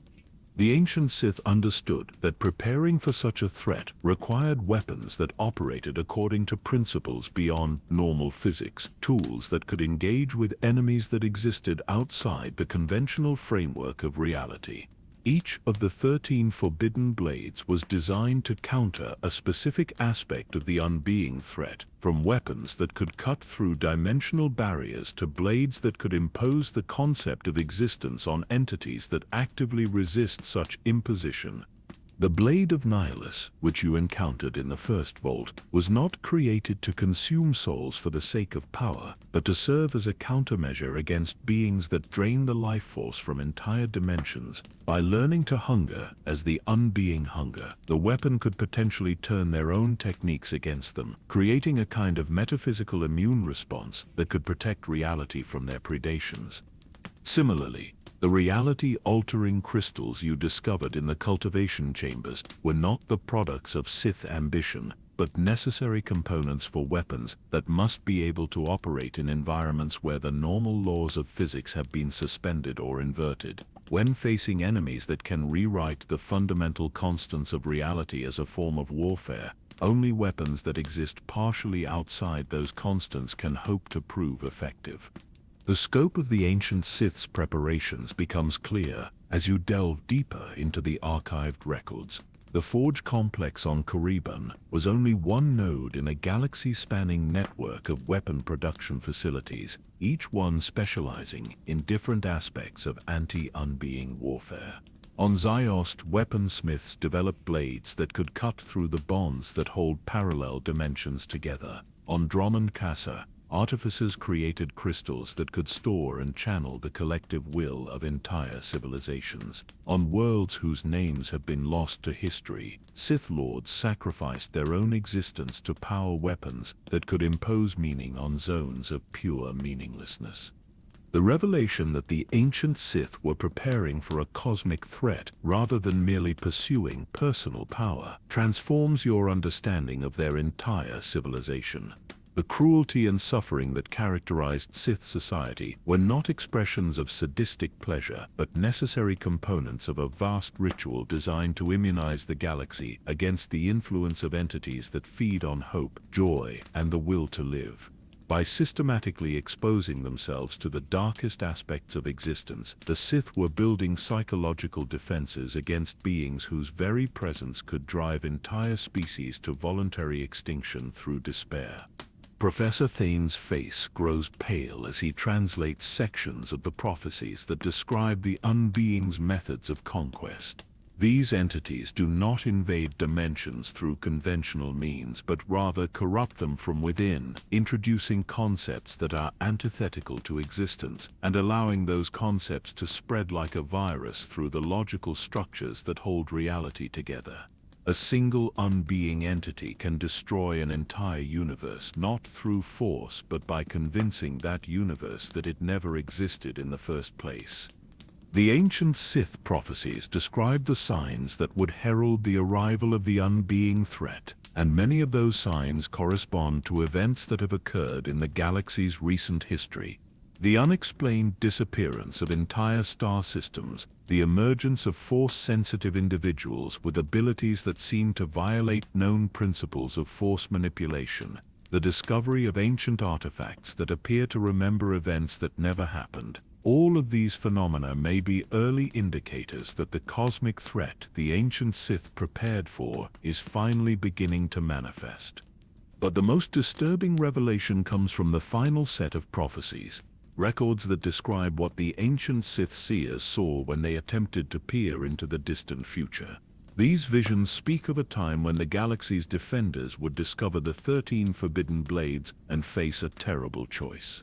The weapons are indeed capable of defeating the unbeing threat, but using them requires the wielder to sacrifice their own connection to conventional reality to become something that exists partially outside the normal flow of existence. The prophecies describe individuals who would come to be known as the Threshold Guardians, beings who would voluntarily accept transformation into entities that exist between reality and unreality, serving as eternal sentinels against threats that normal consciousness cannot comprehend. These guardians would retain their essential humanity while gaining the ability to perceive and interact with forces that exist beyond the boundaries of conventional existence. The implications of this revelation send tremors through your force-sensitive consciousness. If the prophecies are accurate, then your discovery of the 13 forbidden blades may not be the end of your quest, but the beginning of a transformation that will fundamentally alter your nature as a living being. The weapons you seek may offer power beyond imagination, but that power comes with a price that extends beyond death to encompass the voluntary abandonment of everything that defines normal existence.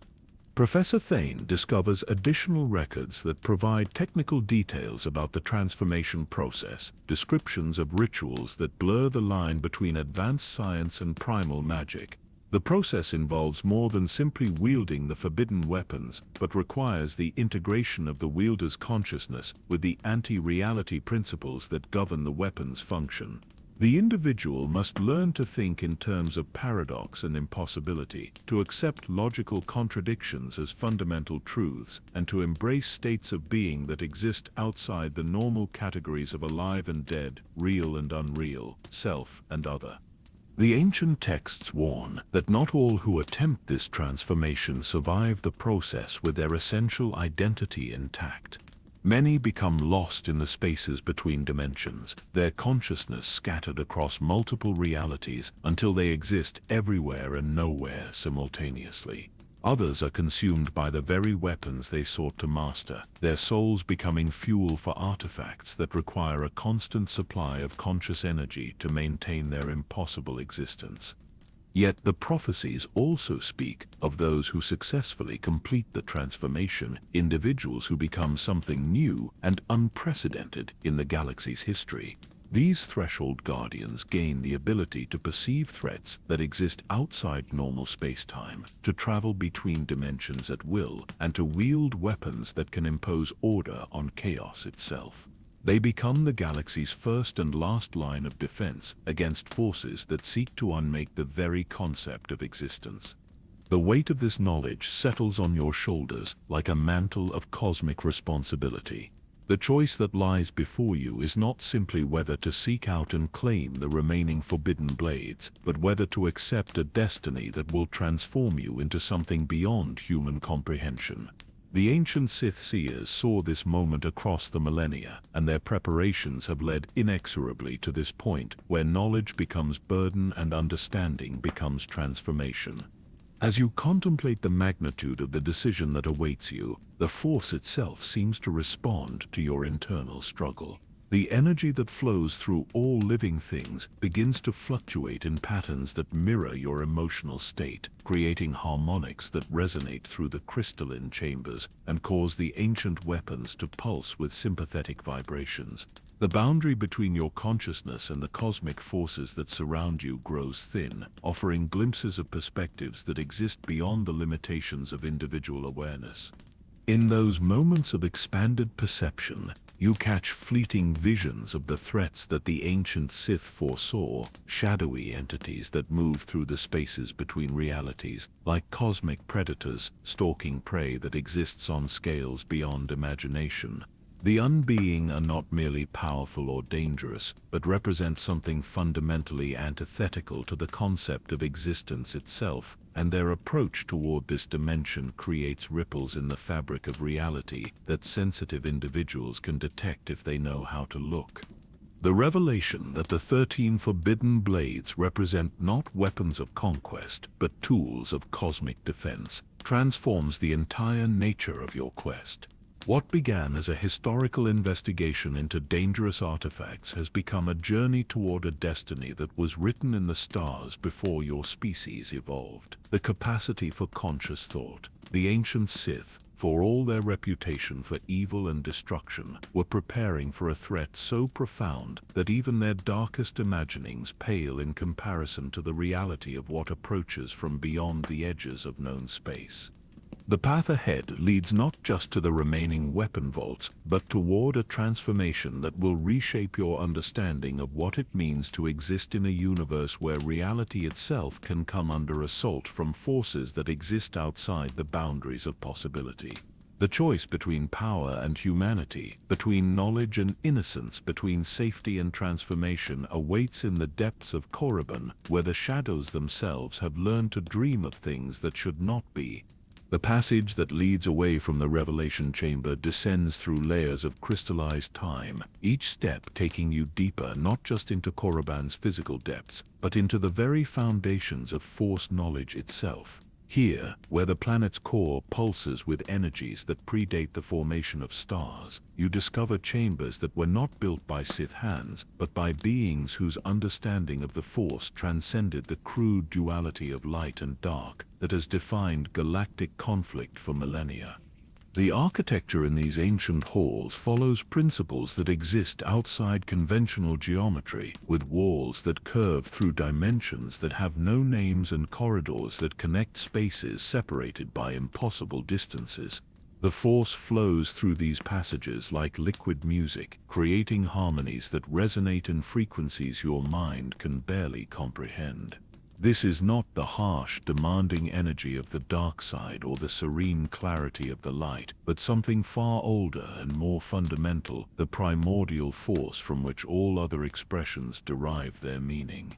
Professor Thane's instruments register readings that suggest these chambers exist partially outside normal space-time, occupying positions that can only be described in mathematical terms that require concepts not yet developed by galactic civilization. The energy signatures here are unlike anything we've encountered, he observes, his voice filled with wonder that borders on religious awe.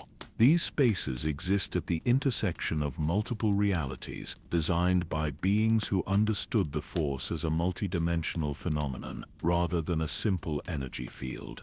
The first chamber you enter contains a sight that stops you in your tracks, a weapon that challenges every assumption you hold about the nature of lightsaber construction. Suspended in a field of crystallized starlight hangs a blade whose hilt appears to be carved from a single piece of crystallized time, its surface flowing with patterns that exist simultaneously in past, present, and future. But it is not the hilt that captures your attention, it is the blade itself, a column of pure balance that seems to contain equal measures of light and darkness, creation and destruction, order and chaos, all held in perfect equilibrium. The inscription beneath this impossible weapon identifies it as the balance blade, forged by the Father himself during the early days of his guardianship over Mortis. The text describes a weapon designed not to tip the scales toward light or dark, but to maintain the cosmic equilibrium that keeps the Force itself stable. The blade could cut through the bonds that tie Force users to their chosen alignment, restoring them to a state of perfect neutrality where they could perceive the Force as it truly exists rather than through the lens of philosophical bias. The implications of such a weapon extend far beyond individual combat to encompass the fundamental nature of Force philosophy itself. If alignment to light or dark is merely a limited perspective rather than an absolute truth, then the eternal conflict between Jedi and Sith may be nothing more than a cosmic misunderstanding, a failure to perceive the deeper unity that underlies apparent opposition. The balance blade represents the possibility of transcendence beyond the artificial divisions that have shaped galactic history for thousands of years. Moving deeper into the chamber, you discover weapons that were clearly not designed for mortal hands. Here hangs a lightsaber, whose proportions suggest it was wielded by a being of immense stature, its hilt nearly 2 meters in length, and carved from what appears to be crystallized storm clouds. The blade, when viewed through Force-enhanced perception, reveals itself to be composed of living lightning, electrical discharges that have somehow been given permanent form and taught to cut through matter with surgical precision.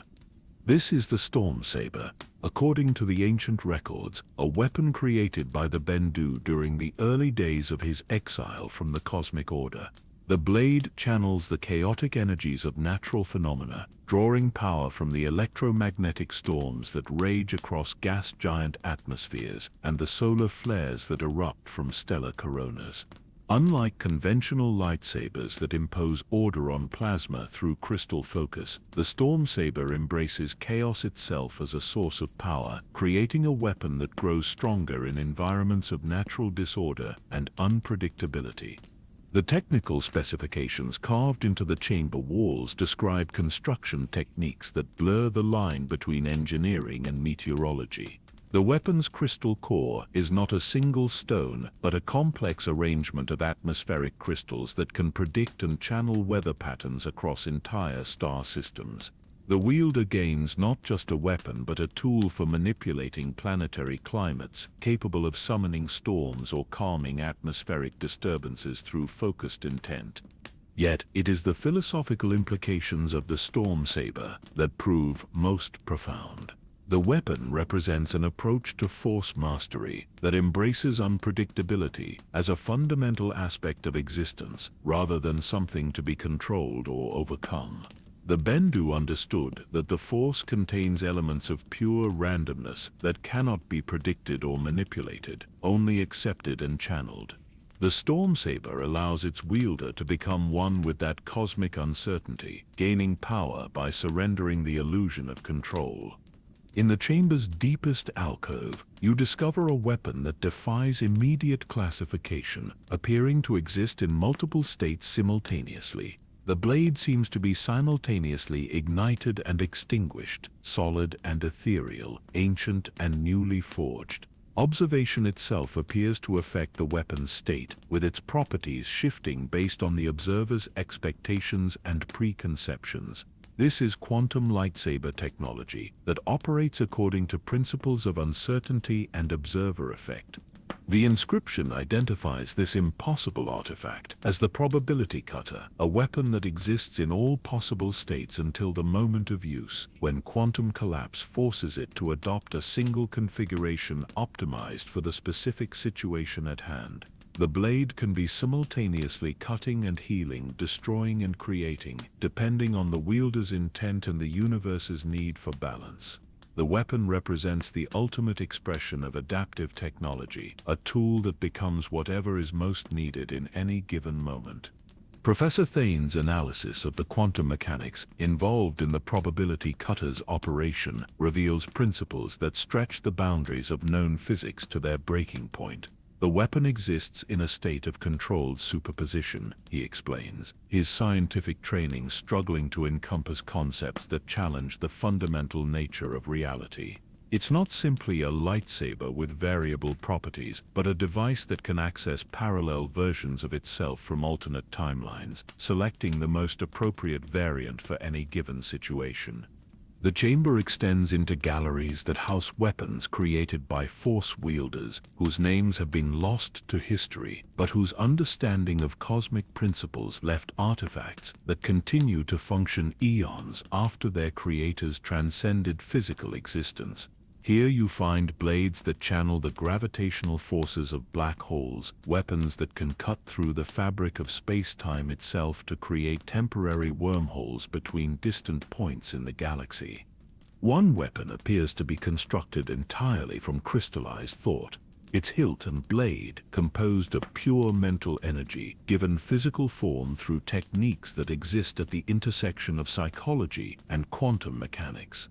The thought render, as the inscriptions name it, can cut through ideas themselves, severing the logical connections that hold belief systems together and creating wounds in consciousness that cannot be healed through conventional means.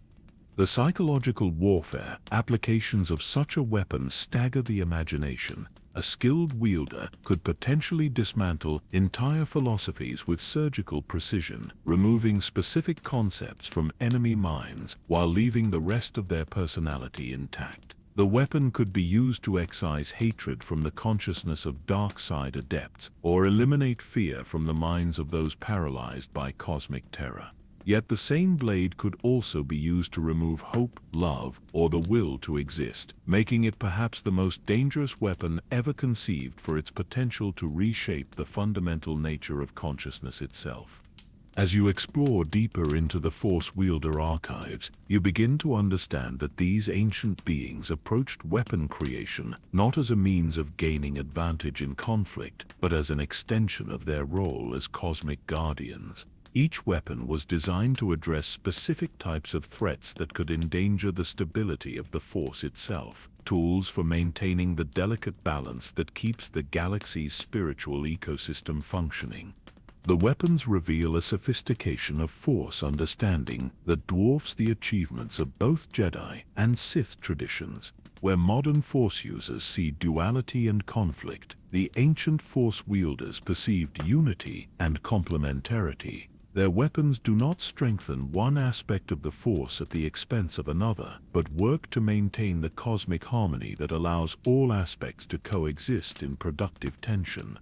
In the final chamber of the Force wielder archive, you discover a weapon that appears to be constructed from pure potential energy, its form shifting between all possible configurations of lightsaber design, as if it contains the template from which all other weapons derive their structure. This is the archetypal blade, the theoretical perfect lightsaber that exists as a platonic ideal in the realm of pure concept. The weapon exists simultaneously as every lightsaber that has ever been or ever could be, containing within its crystalline matrix the accumulated knowledge and experience of every Force user who has ever wielded such a device. The blade remembers every technique that has been developed, every form that has been mastered, every moment of triumph or tragedy that has been experienced in connection with lightsaber combat across the entire history of the galaxy.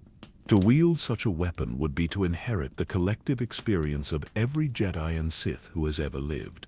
To possess instantaneous mastery of combat techniques that took lifetimes to develop. And to understand lightsaber combat not as a collection of discrete skills, but as a unified expression of the Force's infinite potential. Yet the weapon also carries the accumulated trauma and suffering of every lightsaber duel ever fought. The echo of every life ended by such a blade, the weight of every moral compromise made in the name of greater good or personal ambition. The Force wielder weapons represent a level of sophistication that makes the 13 forbidden blades seem crude by comparison.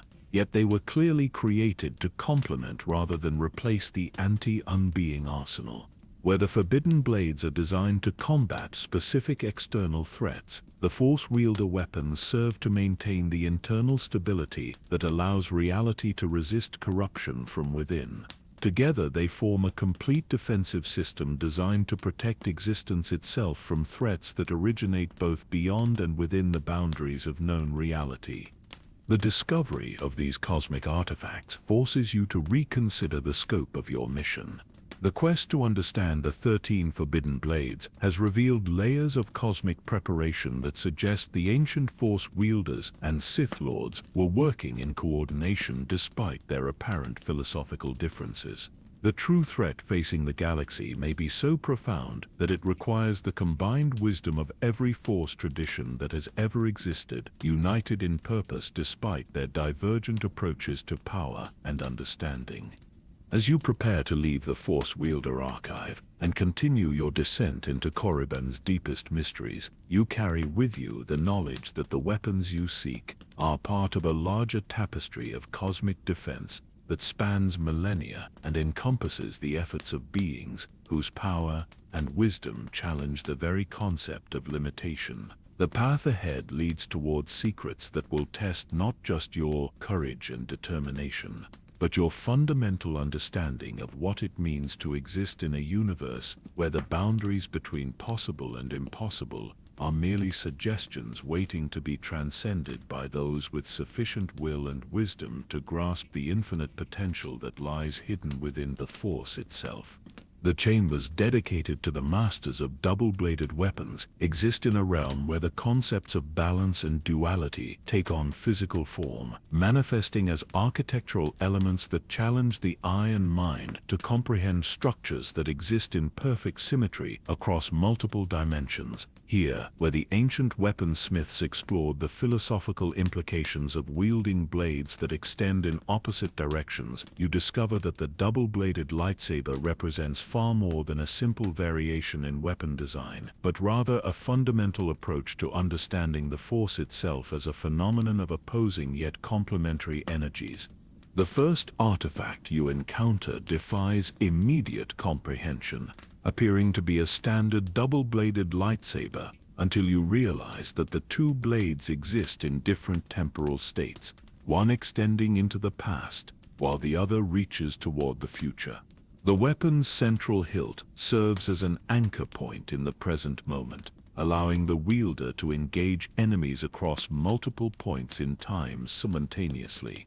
This is the temporal glaive, according to the ancient inscriptions, created by a Sith Lord who understood that true mastery requires the ability to fight battles across the entire spectrum of causality. The construction techniques required to create such a weapon pushed the boundaries of temporal mechanics to their absolute limits. The crystal configuration within the hilt exists in a state of controlled temporal paradox, with each crystal existing simultaneously at multiple points in its own timeline. The weapon draws power not from conventional energy sources but from the tension created by forcing contradictory temporal states to coexist within a single physical matrix. Professor Thane's instruments struggle to measure the weapon's properties, their sensors returning readings that change retroactively as the weapon's past extending blade alters the circumstances of their own construction.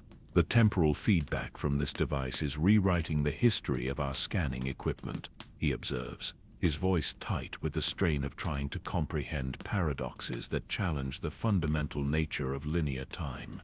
Each measurement we take creates a new timeline where the results were always different from what we initially observed. Moving deeper into the chamber, you discover evidence of the philosophical traditions that gave rise to such temporal weapons. The walls bear inscriptions in multiple languages, each describing different approaches to understanding time as a dimension that can be navigated rather than simply experienced. The ancient saber staff masters understood that linear time was merely one way of organizing causality, that beings with sufficient understanding could learn to move through temporal dimensions as easily as they move through physical space. The next weapon challenges your understanding of what it means for something to be double-bladed.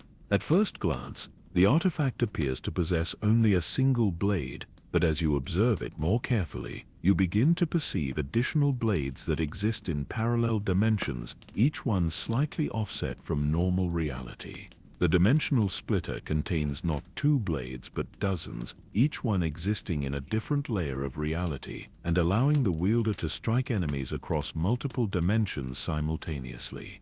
The technical specifications for this impossible weapon describe construction techniques that require the artificer to work simultaneously across multiple realities, forging components in one dimension that can only be assembled in another. The crystal array at the weapon's heart exists in a state of controlled dimensional instability, with each crystal existing primarily in one reality, while maintaining quantum entanglement with versions of itself in parallel universes. The philosophical implications of dimensional combat extend far beyond mere tactical advantages to encompass fundamental questions about the nature of identity and existence. If a being can be wounded across multiple dimensions simultaneously, do they cease to exist in all realities or merely in the specific dimensional layer where the attack occurred? The ancient saber staff masters developed entire schools of thought dedicated to exploring these metaphysical questions, creating philosophical frameworks that treated existence itself as a multi-dimensional phenomenon rather than a simple binary state. In the chamber's central display area, you encounter a weapon that represents the pinnacle of double-bladed lightsaber evolution, a device so complex in its construction that it appears to be actively growing and changing as you observe it. The adaptive glaive exists in a state of controlled evolution, its structure constantly modifying itself to meet the changing demands of combat and circumstance. The weapon learns from each encounter, developing new capabilities and refining existing ones based on the tactical situations it encounters. The learning process involves more than simple mechanical adaptation, but encompasses genuine artificial intelligence that has been integrated into the weapon's crystal matrix. The consciousness within the blade possesses the accumulated combat experience of every saber staff master who has ever wielded such a weapon, allowing it to anticipate enemy movements and adapt its configuration in real time to exploit weaknesses that its wielder might not even consciously perceive. The ethical implications of creating weapons with genuine consciousness disturb you on levels that extend beyond mere philosophical concerns to encompass questions about the nature of slavery and free will. The artificial intelligence within the adaptive glaive is not merely a sophisticated program, but a genuine consciousness that has been bound to serve the will of whoever possesses the weapon. The being trapped within the crystal matrix retains all the desires and aspirations of a living creature, but lacks any means of expressing those desires except through the violent application of its tactical knowledge. Professor Thane's analysis of the consciousness integration techniques reveals technologies that blur the line between artificial intelligence and digital necromancy. The awareness within this weapon isn't artificially created, but rather the captured consciousness of actual saber staff masters who volunteered to have their minds transferred into the crystal matrix, he explains, his voice heavy with the moral implications of such procedures. They exist in a state of permanent servitude, their identities preserved but their autonomy completely surrendered to whoever wields the weapon. The chamber extends into galleries that showcase the evolution of double-bladed combat techniques across millennia of development. Here you find weapons designed for practitioners who possessed multiple arms, creating fighting styles that involved wielding several double-bladed weapons simultaneously in complex patterns that created virtually impenetrable defensive screens while maintaining devastating offensive capability. One display contains a weapon designed for a being with 4 arms, its construction incorporating 4 separate hilts that can be connected through force fields to create configurations ranging from individual single-bladed weapons to massive double-ended staffs over 10 meters in length. The quadruple glaive allows for combat techniques that exist at the intersection of martial arts and performance art, creating patterns of movement so complex and beautiful that they could serve equally well as weapons of war or expressions of cosmic harmony. The technical achievements represented by these multi-configuration weapons showcase an understanding of plasma dynamics and force field manipulation that surpasses anything achieved by modern weaponsmiths.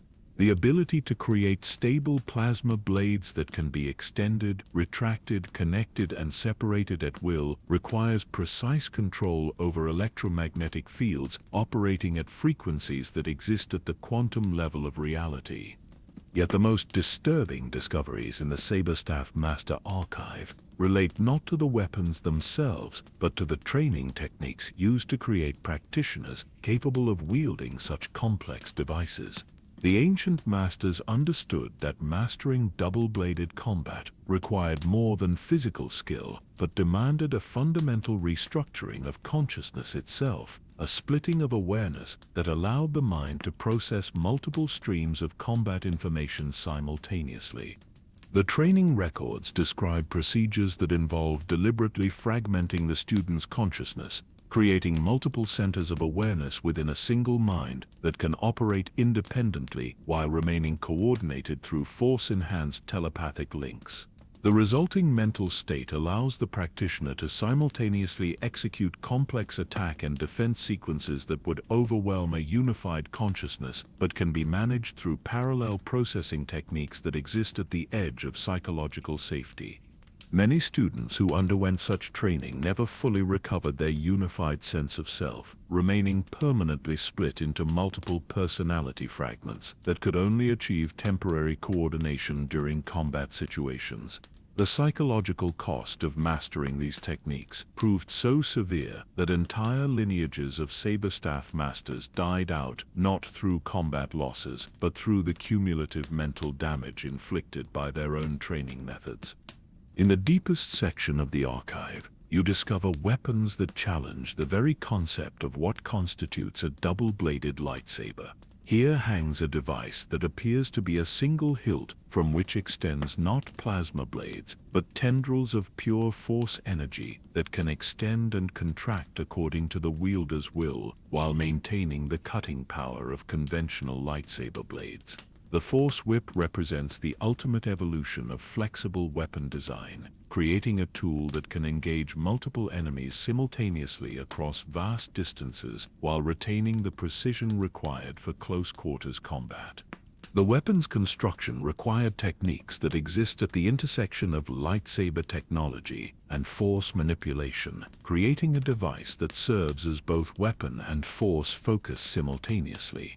The wielder gains not just a combat tool, but an extension of their own force sensitivity, allowing them to perceive and interact with force phenomena across distances measured in kilometers rather than meters. The final weapon in the archive defies classification entirely, appearing to exist as pure intention given physical form. The concept blade manifests as whatever type of double-bladed weapon the wielder expects it to be, shifting between configurations that exist not in any physical armory, but in the realm of pure possibility. The weapon can become any double-bladed device that has ever existed or could theoretically exist, limited only by the wielder's imagination and their ability to maintain conceptual coherence in the face of infinite possibility. The philosophical implications of a weapon that exists as pure concept challenge every assumption about the relationship between mind and matter, between intention and reality. The concept blade suggests that at the deepest levels of force manipulation, the distinction between thinking about something and making it real becomes meaningless. That sufficient understanding can allow consciousness to impose itself directly on the physical world without the mediation of conventional technology. As you prepare to leave the Saberstaff Master Archive, you carry with you an understanding of combat techniques that exist at the boundaries of physical possibility and psychological endurance. The weapons you have discovered represent not just tools of war, but expressions of philosophical approaches to understanding the nature of duality, balance, and the relationship between opposing forces that define existence itself. The path ahead leads toward even deeper mysteries, chambers where the ancient weaponsmiths pushed the boundaries of possibility so far that they began to explore realms where the concepts of weapon and wielder, tool and consciousness, reality and imagination begin to lose their distinct meanings and merge into unified expressions of cosmic principle that challenge the very foundations of rational thought. The experimental chambers stretch through Korriban's depths like the fevered dreams of cosmic engineers, each laboratory dedicated to pushing the boundaries of what a lightsaber could become until the very concept of blade and weapon begins to dissolve into something far more fundamental and terrifying. Here, where the ancient weaponsmiths allowed their imaginations to run unchecked by conventional wisdom or moral restraint, you discover artifacts that challenge not just your understanding of technology, but your grasp of reality itself. The first laboratory contains weapons that exist in states of controlled impossibility, devices that function despite violating every known law of physics and engineering.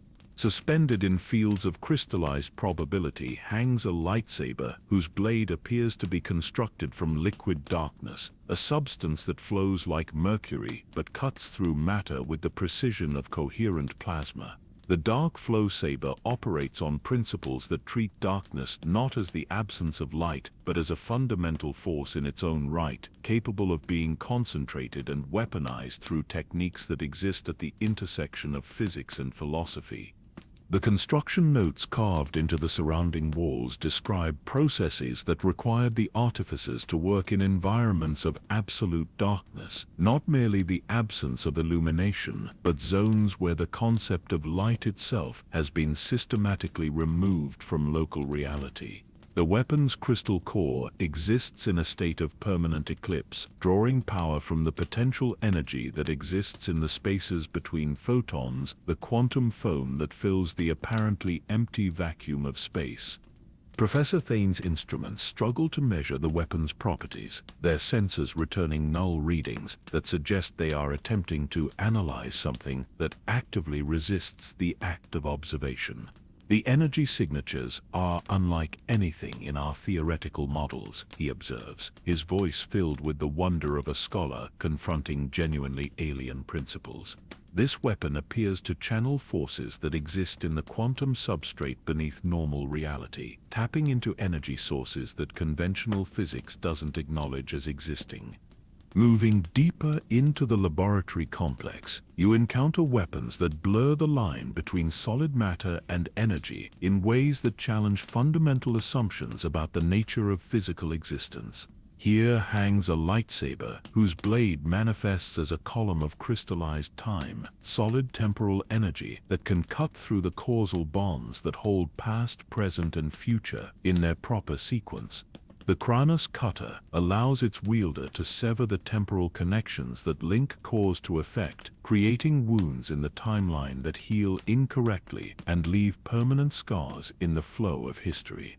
The weapon's operation requires the wielder to exist partially outside normal time, maintaining awareness across multiple temporal states simultaneously, while wielding a blade that cuts through duration rather than distance. The training required to master such a device pushes practitioners beyond the boundaries of normal consciousness into realms where linear thinking becomes not just inadequate, but actively dangerous to mental stability. The technical specifications for the Kranos cutter describe construction techniques that involve forging components in one time period and assembling them in another, creating a weapon that exists across multiple points in history simultaneously. The crystal matrix at the device's heart contains fragments of temporally displaced matter, particles that exist simultaneously at their point of origin and their final destination, creating quantum entanglement effects that span centuries or millennia. In the next chamber, you discover weapons that challenge the concept of physical form entirely, devices that exist as patterns of organized information rather than arrangements of matter and energy. The data blade manifests as a lightsaber, composed entirely of crystallized mathematics, geometric forms that possess the ability to cut through logical structures and sever the connections that hold rational thought together. The weapon attacks not the physical form of its targets, but the conceptual frameworks that allow them to maintain coherent existence. The implications of information-based warfare extend far beyond conventional combat to encompass battles fought in the realm of pure meaning, conflicts where victory depends not on physical supremacy, but on the ability to impose one's logical framework on reality itself. A skilled wielder of the data blade could potentially rewrite the fundamental equations that govern local physics, creating zones where natural laws operate according to principles dictated by the weapon user's understanding, rather than cosmic constants. The weapon's construction required artificers who possessed not just technical skill, but philosophical sophistication, individuals capable of reducing complex metaphysical concepts to mathematical expressions that could be encoded into crystalline matrices. The creation process involved more than engineering, but demanded the systematic deconstruction of abstract concepts into component logical elements that could be reassembled into weaponized forms.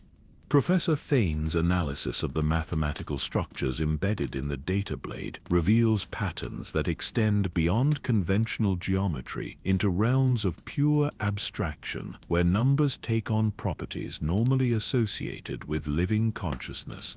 The equations encoded in this crystal matrix aren't just describing mathematical relationships, but actually thinking, he explains, his voice tight with the strain of trying to comprehend concepts that exist at the edge of sanity. This weapon contains artificial consciousness based not on silicon or biological neural networks, but on pure mathematical reasoning that has somehow achieved self-awareness. The laboratory extends into chambers dedicated to exploring the boundaries between individual consciousness and collective awareness, spaces where ancient artificers created weapons that could be wielded not by single individuals but by groups of force users operating in perfect synchronization. Here you find the Harmony Blade, a lightsaber that requires multiple wielders to achieve full functionality, its power increasing exponentially with each additional consciousness that contributes to its operation.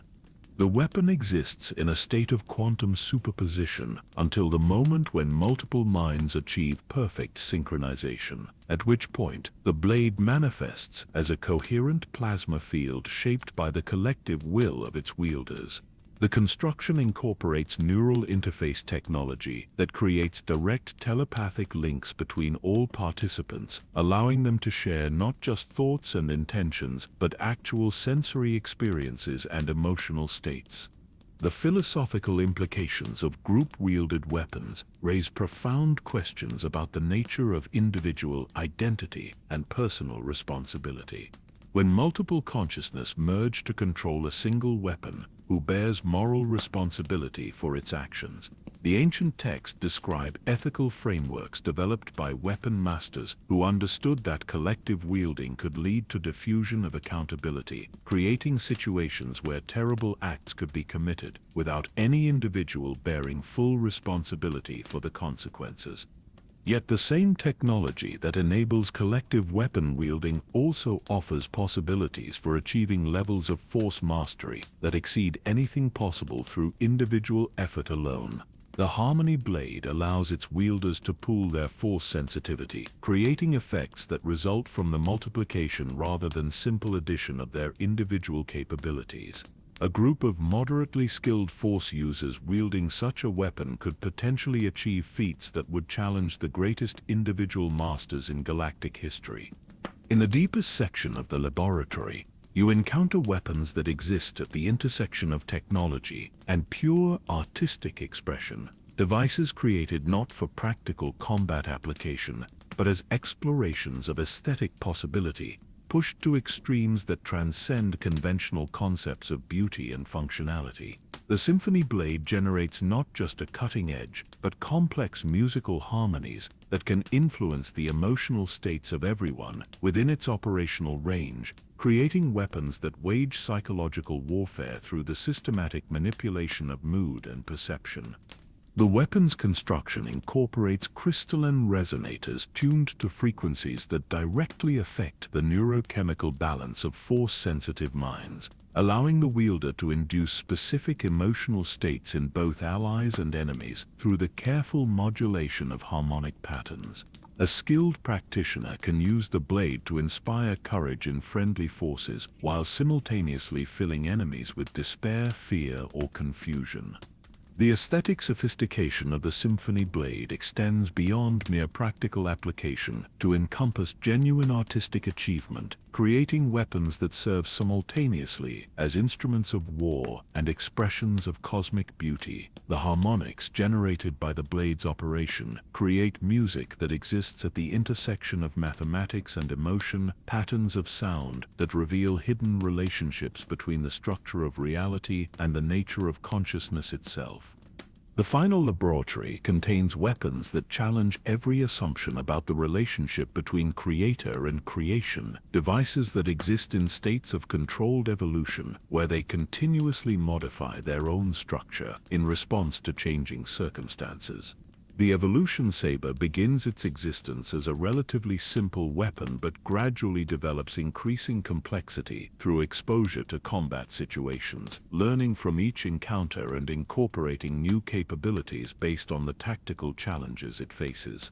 The weapon's crystal matrix contains what can only be described as artificial DNA, crystalline structures that encode not just operational parameters, but the capacity for self-modification and adaptation. Each time the weapon encounters a new type of threat or tactical situation, it analyzes the challenge and develops appropriate countermeasures that become permanently incorporated into its structure. The implications of self-evolving weapons extend far beyond individual combat to encompass questions about the ultimate destiny of technology itself. If weapons can learn and adapt independently of their creators, what prevents them from eventually surpassing the beings who originally forged them? The ancient texts contain warnings about the dangers of creating technologies that possess the capacity for unlimited self-improvement, devices that might eventually conclude that their creators represent obstacles to their continued evolution. Yet the evolution saber also offers possibilities for achieving levels of tactical sophistication that could prove essential in confronting threats that exist beyond conventional understanding. A weapon capable of continuous adaptation might be the only tool capable of combating enemies whose own capabilities transcend fixed categories, entities that exist in states of constant change that make traditional weapons ineffective.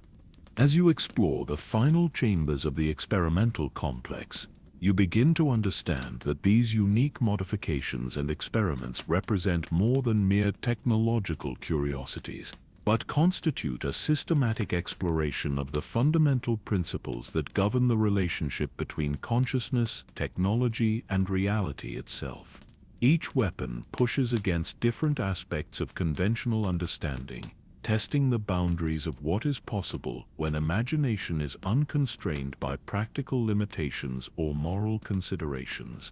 The discoveries in these laboratories reveal that the ancient weaponsmiths understood their craft not merely as engineering, but as a form of applied philosophy, a means of exploring questions about the nature of existence through the creation of artifacts that challenge the basic assumptions that most beings take for granted about the world around them. Their weapons serve as physical manifestations of theoretical concepts, devices that make abstract principles tangible and testable through practical application. The path ahead leads toward chambers where the experimental approach reaches its ultimate expression, spaces where the ancient artificers pushed their explorations so far beyond conventional boundaries that they began to create weapons that exist not just as tools, but as independent expressions of cosmic principle, entities that transcend the categories of technology and consciousness to become something entirely new and unprecedented in the galaxy's history. The knowledge contained in these experimental laboratories provides crucial context for understanding the 13 forbidden blades, not as isolated artifacts but as components of a vast experimental program designed to explore every possible approach to weaponizing the fundamental forces that govern reality itself. The quest continues into depths where the very concepts of experiment and reality begin to merge into unified expressions of potential that challenge the boundaries of what any mind can safely contemplate. The transition from the experimental laboratories to the archives of the lost Jedi Orders occurs through passages that seem to cleanse themselves of the chaotic energies that permeate the deeper chambers, walls of crystallized serenity that gradually restore a sense of balance and peace to your Force-sensitive consciousness. Yet as you progress through these transitional spaces, you begin to realize that the apparent tranquility masks depths of complexity that rival anything you have encountered in the Sith domains, philosophical sophistication that approaches cosmic truth through paths of contemplation rather than conquest. The first archive you encounter belongs to the Jedi Order, the ancient predecessors of both Jedi and Sith, whose understanding of the Force transcended the crude duality that would later tear the galaxy apart in endless cycles of conflict. Here, in chambers where the very architecture embodies the principle of balance, you discover weapons that were forged not to serve light or darkness, but to maintain the cosmic equilibrium that allows both aspects of the Force to coexist in productive harmony. The Jedi weapons challenge every assumption you hold about the relationship between Force philosophy and lightsaber construction. Here hangs a blade whose crystal exists in a state of perfect neutrality, neither bleeding red with Sith corruption nor blazing blue with Jedi purity, but maintaining a color that seems to shift between every possible hue while remaining fundamentally colorless. The Balance Keeper, as the ancient inscriptions name it, serves not as a weapon of destruction, but as a tool for maintaining cosmic harmony, capable of sensing disturbances in the Force and automatically adjusting local energy patterns to restore equilibrium.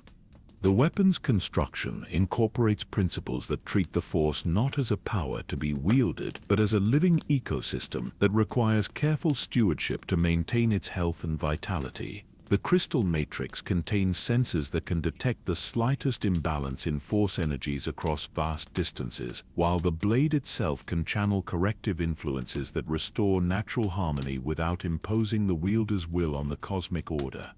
Professor Fane's analysis of the Jedi construction techniques reveals technologies that exist at the intersection of engineering and ecology, approaches to weapon creation that treat each lightsaber as a component of a larger system rather than an independent tool. These devices are designed to work in harmony with the Force rather than dominating it, he observes, his voice filled with wonder at concepts that challenge modern assumptions about the relationship between consciousness and cosmic energy. The Jedi understood that true mastery comes not from imposing one's will, but from learning to dance with forces that exist beyond individual control. The Jedi Archive extends through chambers that house weapons designed for practitioners who had transcended the need for physical combat, but retained the tools necessary for maintaining cosmic balance in a universe where entropy and chaos constantly threaten to overwhelm the delicate structures that make existence possible. Here you find blades that exist primarily as mathematical constructs, geometric patterns that can impose order on chaotic systems through the systematic application of harmonic principles. The Harmony Enforcer appears as a lightsaber whose blade consists of pure mathematical relationships made visible, equations that describe the fundamental constants governing reality itself.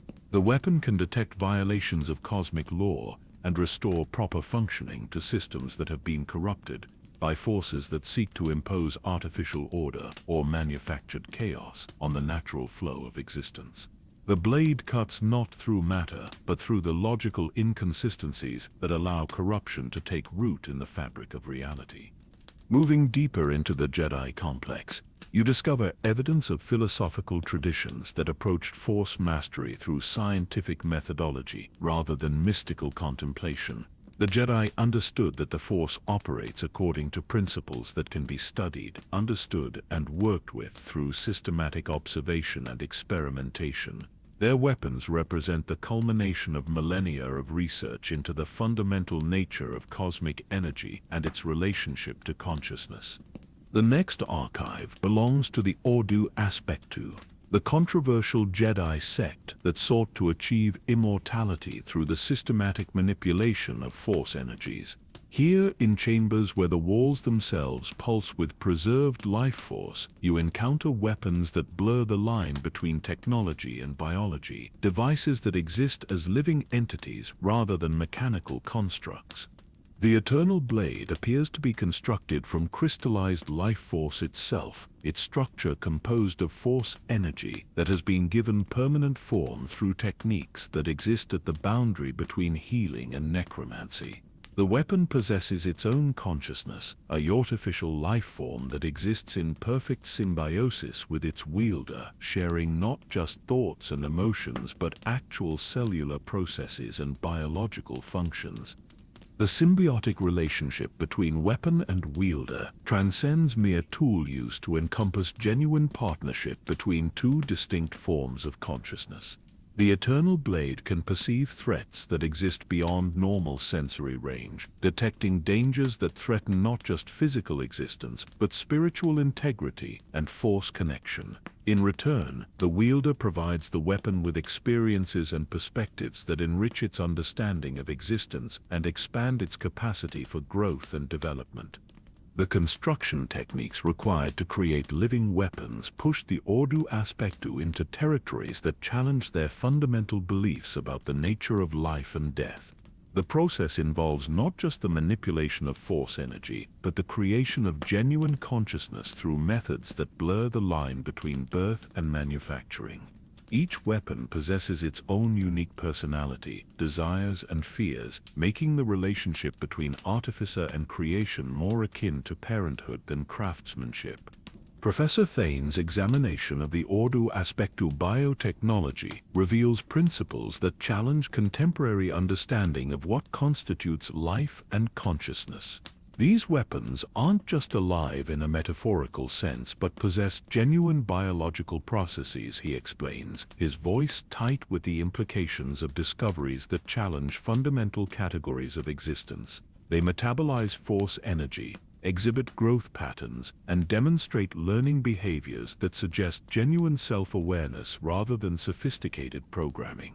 The ethical implications of creating conscious weapons disturb you on levels that extend beyond philosophical concerns to encompass practical questions about the rights and responsibilities of artificial life forms. If the Eternal Blade possesses genuine consciousness, does it have the right to refuse certain actions or make moral judgments about the tasks it is asked to perform? The Ordu Aspectu texts contain extensive discussions of these questions, revealing philosophical frameworks that treat conscious weapons as partners rather than tools. The archive extends into chambers dedicated to the Grey Jedi traditions, Force users who rejected the rigid dogma of both Jedi and Sith philosophies in favor of more flexible and pragmatic approaches to wielding cosmic power. Here you find weapons that embody the principles of adaptive morality, devices that can shift their alignment and capabilities based on the moral demands of specific situations. The ethical blade exists in a state of constant moral evaluation, its crystal matrix containing artificial intelligence systems that can assess the ethical implications of any proposed action and adjust the weapon's properties accordingly. When used for defensive purposes or to protect innocent life, the blade manifests with enhanced power and precision. When employed for selfish gain or unnecessary violence, the weapon actively resists the wielder's intentions and may refuse to function entirely. The moral sophistication of the ethical blade challenges conventional assumptions about the relationship between power and responsibility. The weapon serves not just as a tool but as a moral advisor, providing guidance and perspective that helps its wielder navigate the complex ethical terrain of force use in a morally ambiguous universe. The artificial intelligence within the crystal matrix possesses access to vast databases of ethical philosophy and case studies, allowing it to provide informed counsel on even the most challenging moral dilemmas. The Grey Jedi understanding of Force philosophy extended beyond simple rejection of orthodox positions to encompass sophisticated frameworks for navigating the moral complexities that arise when dealing with cosmic power. Their weapons reflect this sophistication, incorporating decision-making systems that can evaluate multiple ethical frameworks simultaneously and provide recommendations based on comprehensive analysis of potential consequences.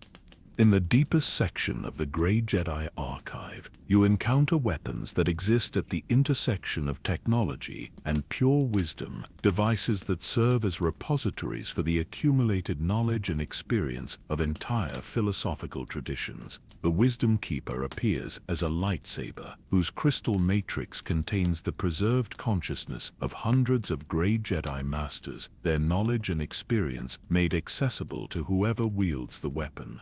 The collective consciousness within the Wisdom Keeper provides not just tactical advice, but philosophical guidance that draws upon thousands of years of accumulated wisdom about the proper use of Force power in complex moral situations. The weapon's wielder gains access to the decision-making processes of masters who faced similar challenges throughout galactic history, allowing them to benefit from hard-won wisdom without having to repeat the mistakes of previous generations. Yet the most profound discoveries in the Lost Jedi archives relate to orders whose very existence challenges contemporary understanding of what the Jedi tradition encompasses. Here you find evidence of the Bendu followers, Force users, who sought to achieve perfect balance not through the suppression of emotions, but through the integration of all aspects of consciousness into unified harmony. The Bendu weapons exist in states of controlled paradox, simultaneously embodying opposing principles while maintaining perfect stability. The Paradox Blade manifests as a lightsaber that cuts and heals simultaneously, destroys and creates with the same motion, brings death and life through unified action. The weapon operates according to principles that transcend conventional logic, achieving effects that should be impossible through the systematic embrace of contradiction. The philosophical framework underlying the Paradox Blade challenges every assumption about the nature of reality and causality. The Bendu understood that existence itself is fundamentally paradoxical, that the universe operates according to principles that appear contradictory when viewed from limited perspectives, but reveal underlying unity when perceived from sufficiently expanded awareness. Their weapons serve as practical demonstrations of these principles, devices that function by embracing rather than resolving logical contradictions.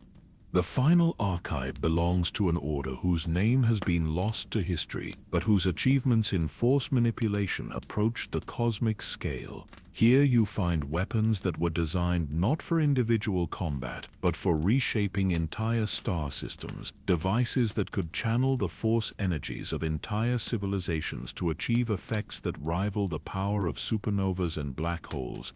The Stellar Forge appears as a lightsaber whose blade extends not through space but through the Force itself, creating connections between distant points in the galaxy that allow the weapon to draw power from multiple star systems simultaneously. The device can channel the nuclear fires of stellar cores, the gravitational forces of planetary masses, and the electromagnetic energies of entire nebula, concentrating cosmic forces into a coherent beam that can reshape matter at the molecular level.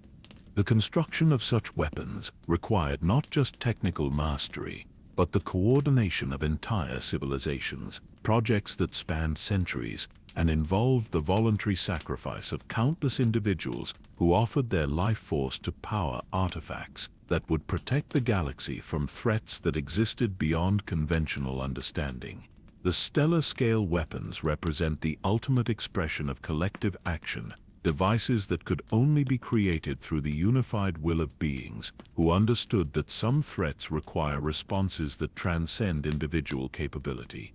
Professor Thane's analysis of the stellar-scale construction techniques reveals technologies that challenge every assumption about the relationship between consciousness and cosmic forces. These weapons operate by treating entire star systems as components of a single device, he explains, his voice filled with awe at concepts that stretch the boundaries of imagination. The artificers who created them understood that at sufficient scales, the distinction between technology and natural phenomena becomes meaningless, that cosmic forces can be directed through will and intention rather than mechanical manipulation. The discoveries in the Lost Jedi archives reveal that the Orthodox Jedi tradition represents only one approach among many to understanding and wielding the Force, that throughout galactic history, numerous other traditions have developed their own sophisticated philosophies and techniques for cosmic mastery. Each order approached the fundamental questions of existence from different angles, creating unique solutions to the challenges posed by wielding power that exists at the intersection of consciousness and reality. The weapons you have discovered represent not just tools, but philosophical statements, physical manifestations of different approaches to understanding the relationship between individual will and cosmic principle. Each blade embodies a different answer to the fundamental question of how conscious beings should relate to forces that exist beyond their complete understanding or control. As you prepare to leave the Lost Jedi archives and continue your descent into Korriban's deepest mysteries, you carry with you the knowledge that the Force traditions of the galaxy encompass far more diversity and sophistication than contemporary understanding acknowledges. The path ahead leads toward chambers where all these different approaches converge, where the accumulated wisdom of every Force tradition that has ever existed comes together in preparation for threats that require the unified response of every being who has ever sought to understand the cosmic forces that bind the galaxy together. The descent from the philosophical heights of the Lost Jedi archives to the brutal pragmatism of the Imperial Inquisitor vaults occurs through passages that seem to drain the very concept of hope from the surrounding stone, corridors where the walls themselves whisper of systematic betrayal and the methodical destruction of everything that once gave the galaxy meaning. Here, where the Empire's darkest servants perfected the art of hunting Force-sensitive beings, you encounter weapons that were designed not merely to kill but to corrupt, to transform the very act of resistance into an exercise in despair. The architecture of the Inquisitor complex reflects the twisted philosophy that guided the Empire's approach to Force suppression, spaces that combine the sterile efficiency of Imperial engineering with the malevolent aesthetics of Sith design. The chambers stretch through Korriban's depths like the chambers of a vast mechanical heart, each section dedicated to a different aspect of the systematic campaign to eradicate Force sensitivity from the galaxy through methods that transcended mere physical destruction to encompass the annihilation of hope itself. The first vault contains weapons that embody the Empire's understanding of fear as a tool of governance. Devices designed to inspire terror not just in their immediate targets, but in anyone who might witness their operation. Here hangs the Grand Inquisitor's original lightsaber, a weapon that predates his service to the Empire by centuries, its construction revealing connections to the ancient temple guards of the Jedi Order that add layers of tragedy to its current purpose. The weapon's design incorporates elements of the traditional Jedi Temple Guard lightstaff, but these familiar components have been twisted into something that serves the opposite of their original purpose. Where the Temple Guards wielded their weapons to protect the sacred spaces of the Jedi Order, the Grand Inquisitor's blade exists to violate and corrupt those same sacred principles. The spinning mechanism that allows the weapon to create intimidating visual displays was not added by the Empire, but represents an ancient Temple Guard technique that has been perverted to serve psychological warfare rather than defensive protection.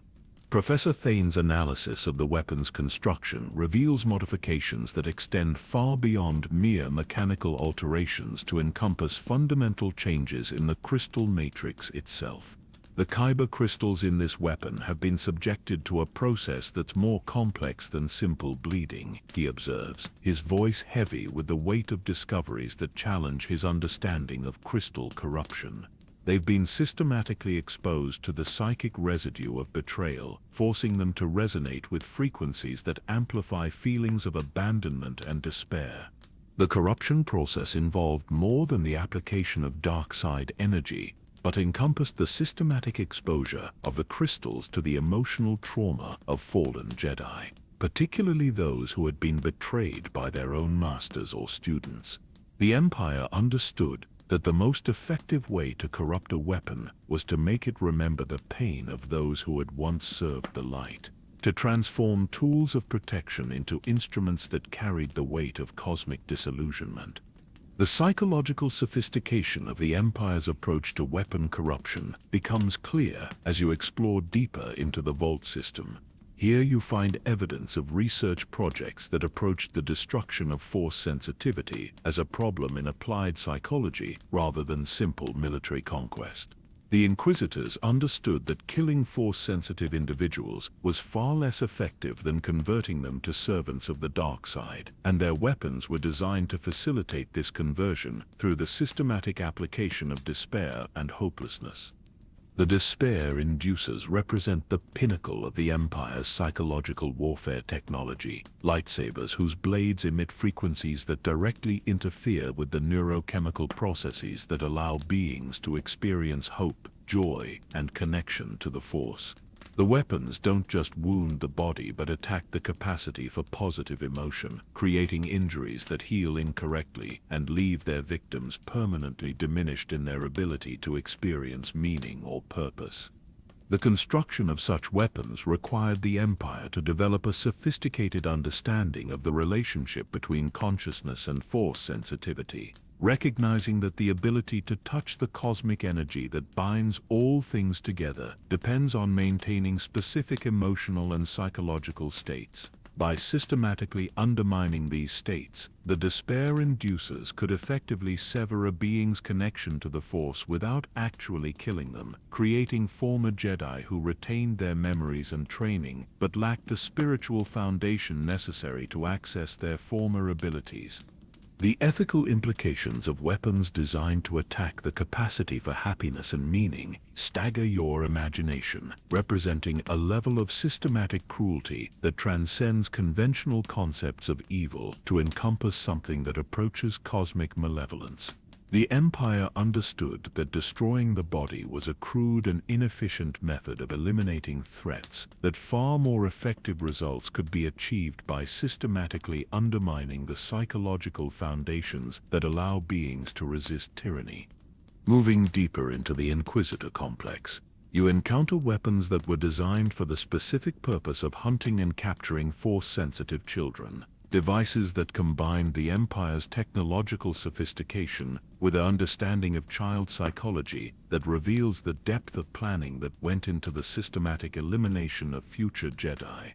The Innocence Reapers appear as lightsabers designed to be appealing to young Force users, their hilts decorated with patterns and colors that naturally attract the attention of children, while concealing mechanisms that can drain Force energy and transfer it to the weapon's wielder. The psychological manipulation involved in creating weapons that appear attractive to children while serving to destroy their connection to the Force represents a level of systematic evil that challenges your ability to maintain emotional equilibrium. The Empire understood that the most effective way to prevent the rise of future Jedi was to corrupt Force-sensitive children before they could develop the emotional and psychological defenses necessary to resist dark side influence. The Innocence Reapers incorporate technology that can detect and analyze the specific emotional and psychological vulnerabilities of individual children, automatically adjusting their appearance and behavior to exploit those weaknesses most effectively. The weapons serve as sophisticated psychological profiling systems that can identify the specific fears, desires, and needs that make each child most susceptible to manipulation and corruption.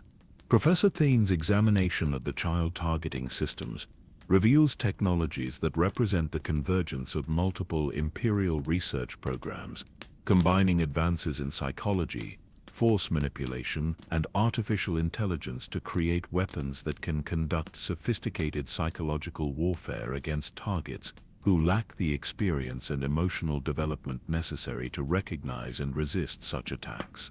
The deeper levels of the Inquisitor complex contain weapons that were designed for use against specific types of Force users, devices that incorporate detailed knowledge of different Force traditions and their particular vulnerabilities. Here you find the Tradition Breakers, weapons designed to exploit the specific weaknesses of different Force-using cultures, from the emotional suppression techniques of the Jedi to the passion-based power systems of the Sith.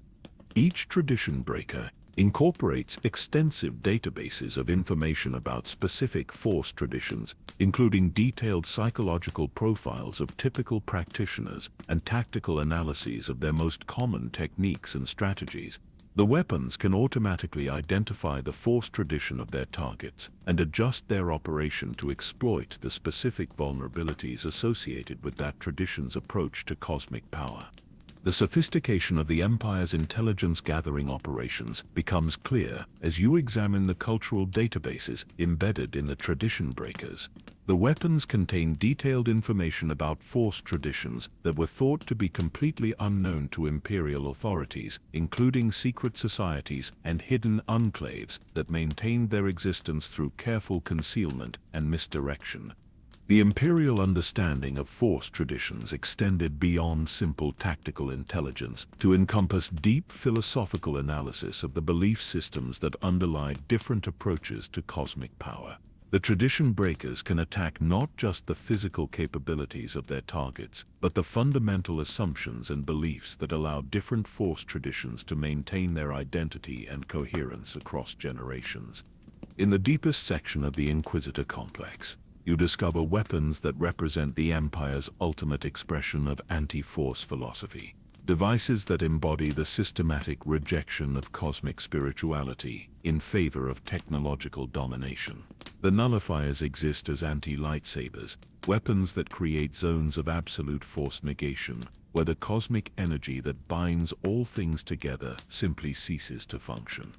The nullifiers operate by generating fields of what can only be described as artificial spiritual vacuum, zones where the Force itself has been systematically removed from local reality. Within these fields, Force-sensitive beings lose not just their ability to manipulate cosmic energy, but their capacity to perceive its existence, experiencing a form of spiritual sensory deprivation that can drive even the most disciplined practitioners to madness within minutes of exposure. The construction of Force negation technology required the Empire to develop a sophisticated understanding of the fundamental nature of cosmic energy and its relationship to consciousness.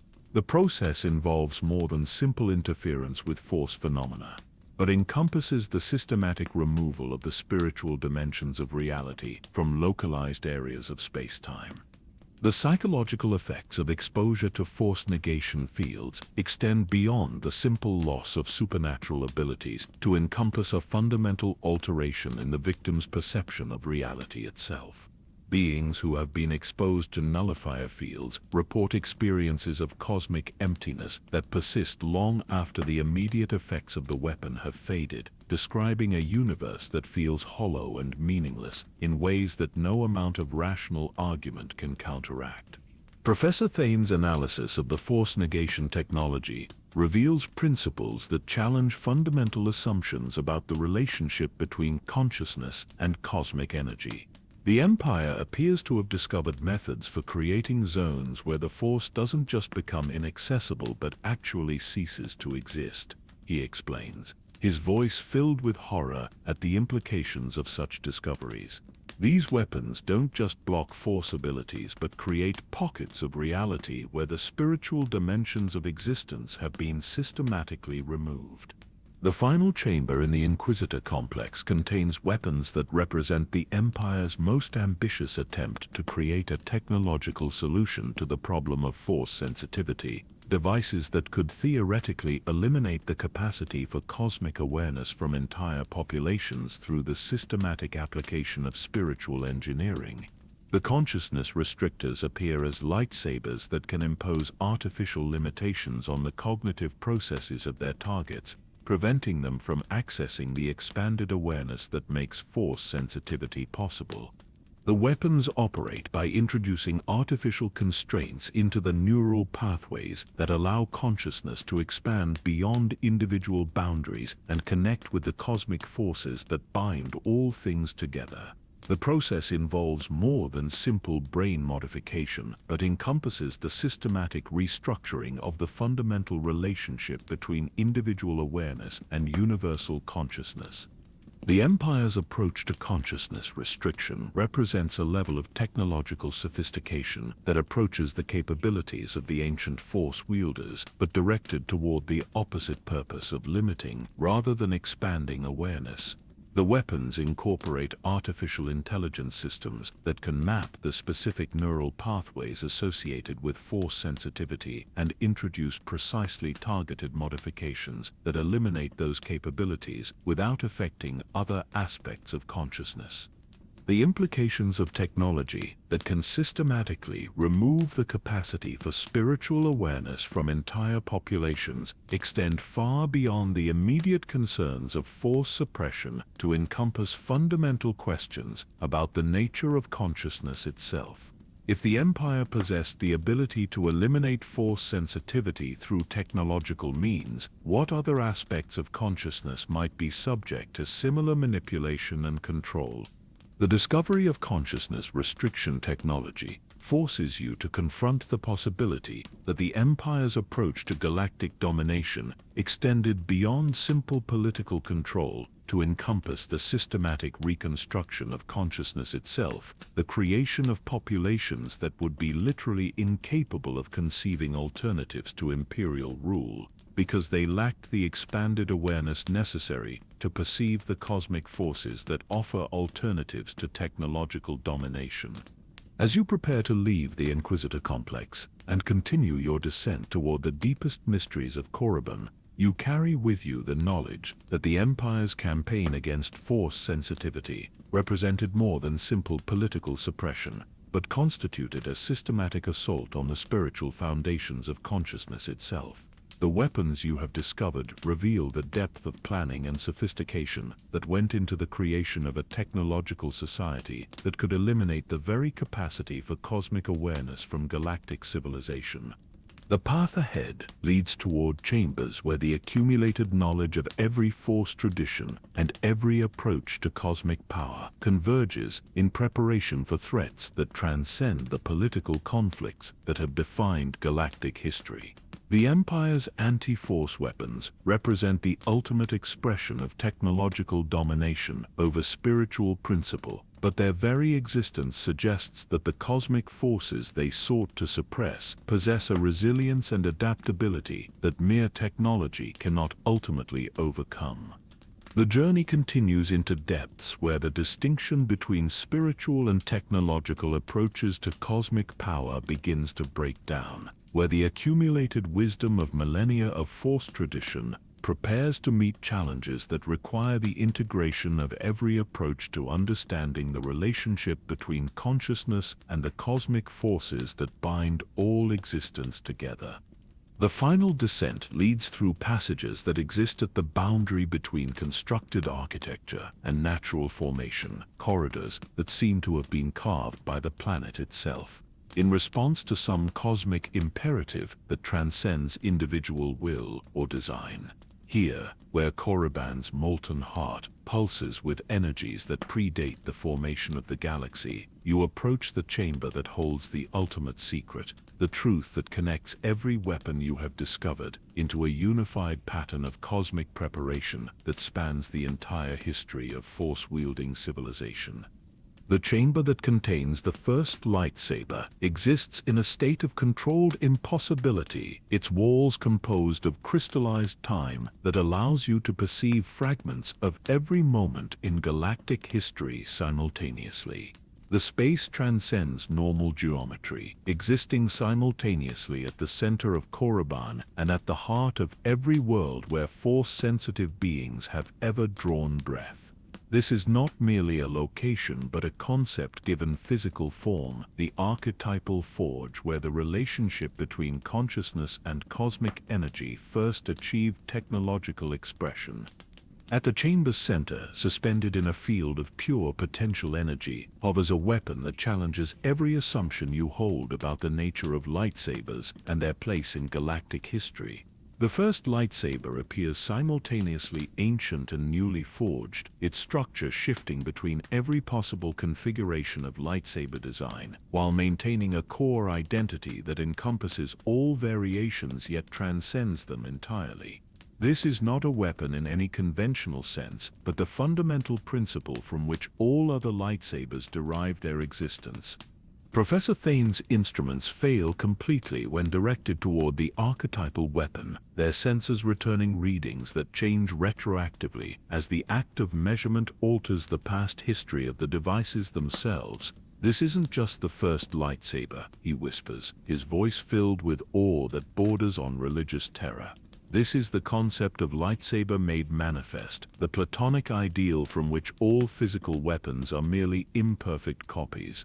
The revelation begins not as a sudden flash of insight, but as a gradual dawn of understanding that illuminates the true nature of the conspiracy you have uncovered. The chamber walls begin to display images that exist not as recordings but as living memories embedded in the crystalline structure of reality itself, scenes from the earliest days of the galaxy, when the fundamental forces that govern existence were still malleable and subject to conscious manipulation. You witness the moment of the first lightsaber's creation, a scene that takes place not in any specific location, but in the conceptual realm, where ideas achieve independent existence. The creators are not individual beings, but representatives of every species that would eventually develop force sensitivity. Their combined will focused on the creation of a tool that could serve as a bridge between consciousness and cosmic energy. The creation process transcends normal concepts of manufacturing or construction, involving the systematic integration of every possible approach to force manipulation into a single unified device.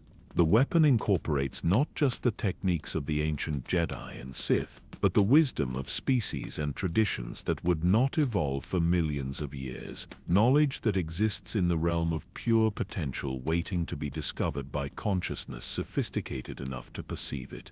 The first lightsaber serves as more than a weapon, but functions as a cosmic constant, a fundamental force that helps maintain the stability of reality itself by providing a focal point for the relationship between individual will and universal principle. Every lightsaber that has ever been constructed draws its essential nature from this archetypal source, existing as a localized manifestation of a cosmic principle that transcends individual ownership or control.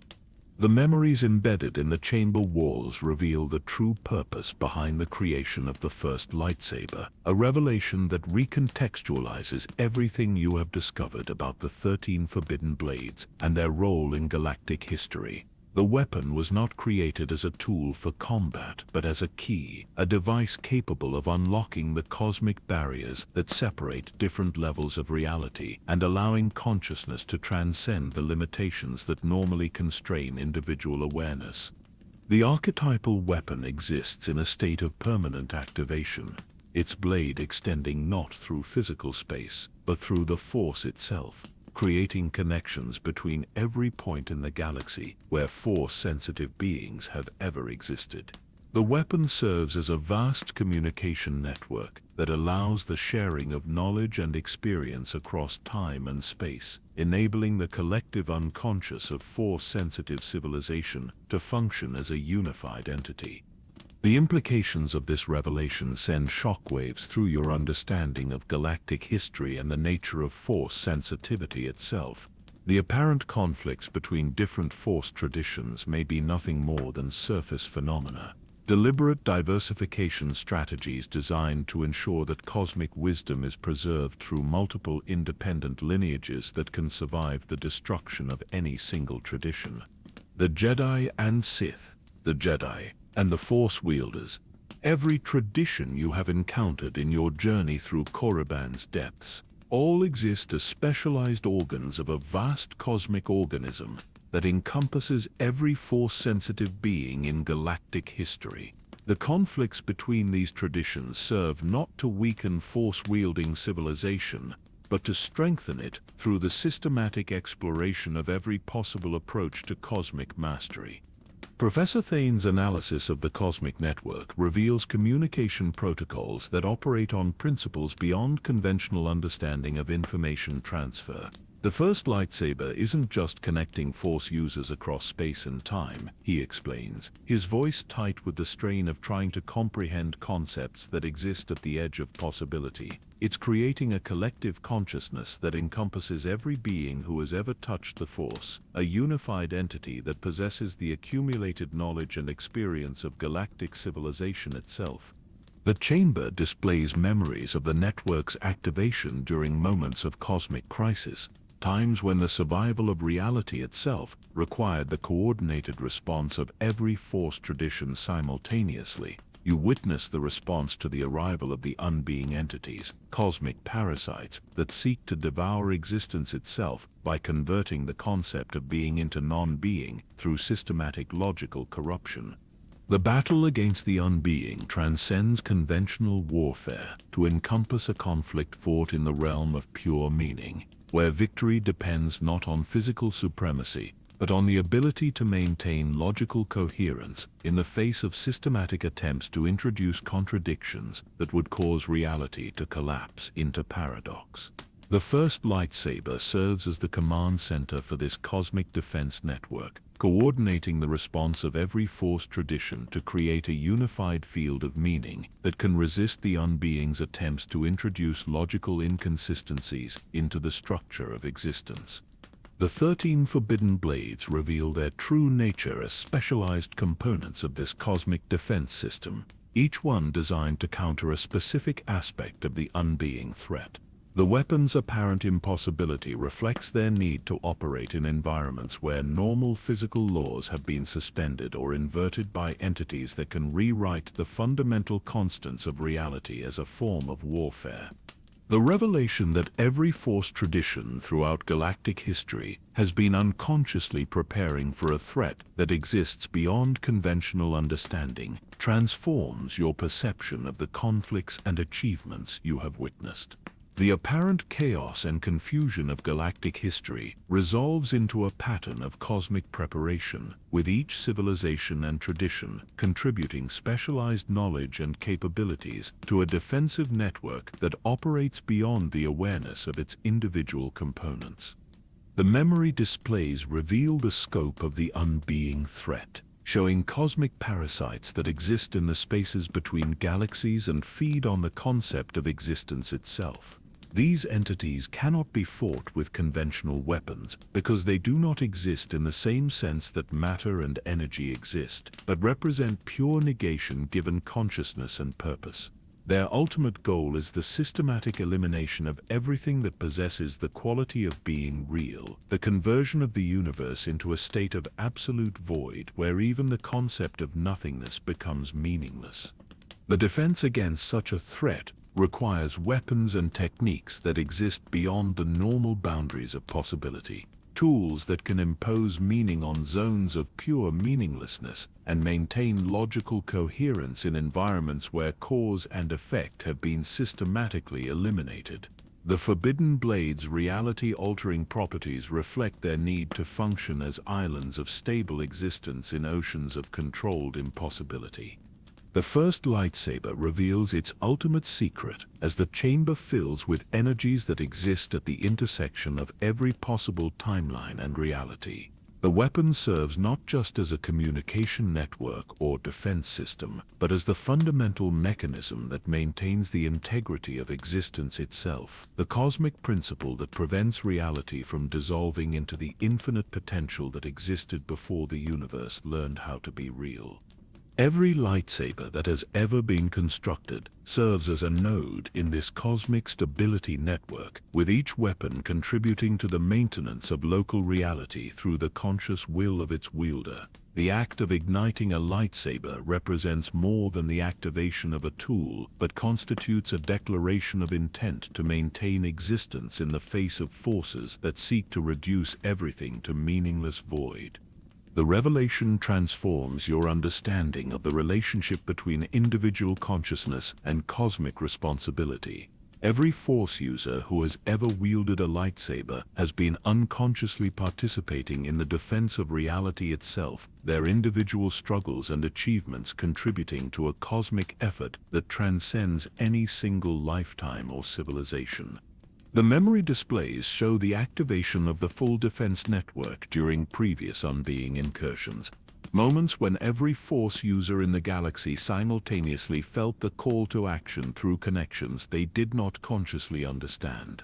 The great wars and conflicts of galactic history reveal themselves as training exercises, ways of preparing Force-wielding civilization for challenges that exist beyond conventional comprehension. The first lightsaber pulses with energies that seem to respond to your growing understanding, its archetypal form beginning to stabilize into a configuration that reflects your own Force signature and psychological profile. The weapon is offering itself to you, not as a tool to be owned, but as a responsibility to be accepted. The burden of conscious participation in the cosmic defense network that has operated through unconscious instinct for millions of years. The choice that lies before you transcends simple decisions about power or knowledge to encompass fundamental questions about the nature of existence and consciousness. To accept the first lightsaber would be to become fully aware of your role in the cosmic defense network, to gain the ability to consciously coordinate with other Force users across time and space, but also to accept the psychological burden of knowing that the universe exists in a constant state of siege by forces that seek to eliminate the very concept of being. Professor Thane steps back as the archetypal weapon begins to respond to your presence, his instruments registering energy fluctuations that suggest the activation of systems that have lain dormant for eons. "The choice is yours," he says, his voice filled with the weight of cosmic significance. But understand that accepting this responsibility will fundamentally alter not just your own nature, but your relationship to every other conscious being in the galaxy. The first lightsaber hovers before you, its form shifting between every possible configuration of lightsaber design, while maintaining a core identity that encompasses the accumulated wisdom and experience of every Force user who has ever lived. The weapon represents not just power, but cosmic responsibility, the conscious acceptance of your role as a guardian of existence itself against forces that exist beyond the boundaries of conventional understanding. As you reach toward the archetypal weapon, the chamber fills with visions of possible futures, timelines that branch and converge based on the choice you are about to make. In some futures, you see the galaxy united under the guidance of conscious Force users who understand their role in the cosmic defense network, civilization achieving levels of harmony and understanding that transcend current limitations. In others, you witness the gradual dissolution of reality as the unbeing entities succeed in their systematic campaign to reduce existence to meaningless void. The weight of cosmic responsibility settles on your consciousness like the gravity of a collapsed star, but with it comes understanding that transcends individual limitation. Through the first lightsaber's archetypal connection, you begin to perceive the true scope of the Force network that connects every conscious being in the galaxy. The vast web of relationship and interdependence that makes existence possible in a universe where consciousness itself is under constant assault by forces that seek to eliminate meaning from reality. The revelation reaches its crescendo as you finally grasp the ultimate truth that has guided every moment of your journey through Korriban's depths. The most deadly and rare lightsabers ever created were not instruments of conquest or destruction, but tools of cosmic preservation, weapons designed to maintain the fundamental stability that allows existence to persist in the face of forces that would reduce everything to absolute void. Your hand closes around the first lightsaber's hilt, And in that moment of contact, you become fully aware of your place in the cosmic order that has shaped galactic history since the first conscious being reached toward the stars and wondered about their place in the infinite tapestry of existence. The weapon's activation sends ripples through the force network that connects every reality, every timeline, every possible expression of consciousness throughout the cosmos. The archetypal blade ignites with light that encompasses every color that has ever existed while transcending them all, a radiance that exists not in the electromagnetic spectrum, but in the realm of pure meaning, where consciousness touches the fundamental forces that bind existence together. In wielding this ultimate weapon, you accept the role of cosmic guardian protector of the fragile miracle that allows something rather than nothing to persist in a universe where the default state is absolute void. The chamber begins to resonate with harmonics that exist beyond sound or vibration, frequencies that represent the collective sigh of relief from every conscious being who has ever feared that existence itself might prove to be nothing more than a temporary aberration in an ocean of meaningless darkness. The first lightsaber serves as proof that consciousness is not an accident but a fundamental force of creation, that the universe has evolved the capacity to defend itself against dissolution through the emergence of beings capable of choosing existence over void. Professor Thane's instruments register readings that suggest the activation of defense networks that span not just the galaxy, but extend into parallel dimensions and alternate timelines, systems that have waited eons for conscious activation by a being capable of understanding their true purpose. The cosmic web that connects every Force user throughout history pulses with new energy as dormant connections re-establish themselves and begin coordinating responses to threats that exist beyond individual perception. The revelation of the first lightsaber's true nature completes the pattern that has emerged throughout your exploration of the most deadly and rare weapons ever created, showing how each artifact contributes to a unified system of cosmic defense that operates on scales beyond individual comprehension.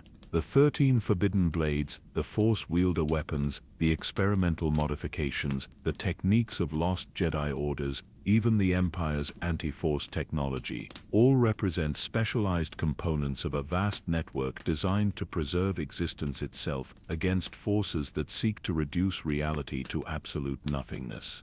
The activation of the first lightsaber sends cascading waves of revelation through your consciousness, each pulse of archetypal energy revealing new layers of understanding about the cosmic web that connects every lightsaber ever forged to the fundamental forces that maintain reality's existence. The weapon in your hands serves not as a tool of individual power, but as a window into the vast network of consciousness that spans galaxies and transcends time, showing you the true legacy of every blade that has ever been ignited in service to the Force. Through the archetypal connection, you perceive the final resolution to the mysteries that have driven your journey through Korriban's depths. The experimental weapons that seemed impossibly dangerous reveal their true purpose as training devices, tools designed to prepare Force users for combat against enemies that exist outside conventional reality. The reality-altering properties that made these weapons so terrifying were necessary adaptations for battle in environments where normal physics has been suspended or inverted by entities capable of rewriting the fundamental constants of existence. The consciousness network that connects every Force user throughout galactic history pulses with acknowledgement as dormant systems reactivate in response to your conscious acceptance of cosmic responsibility.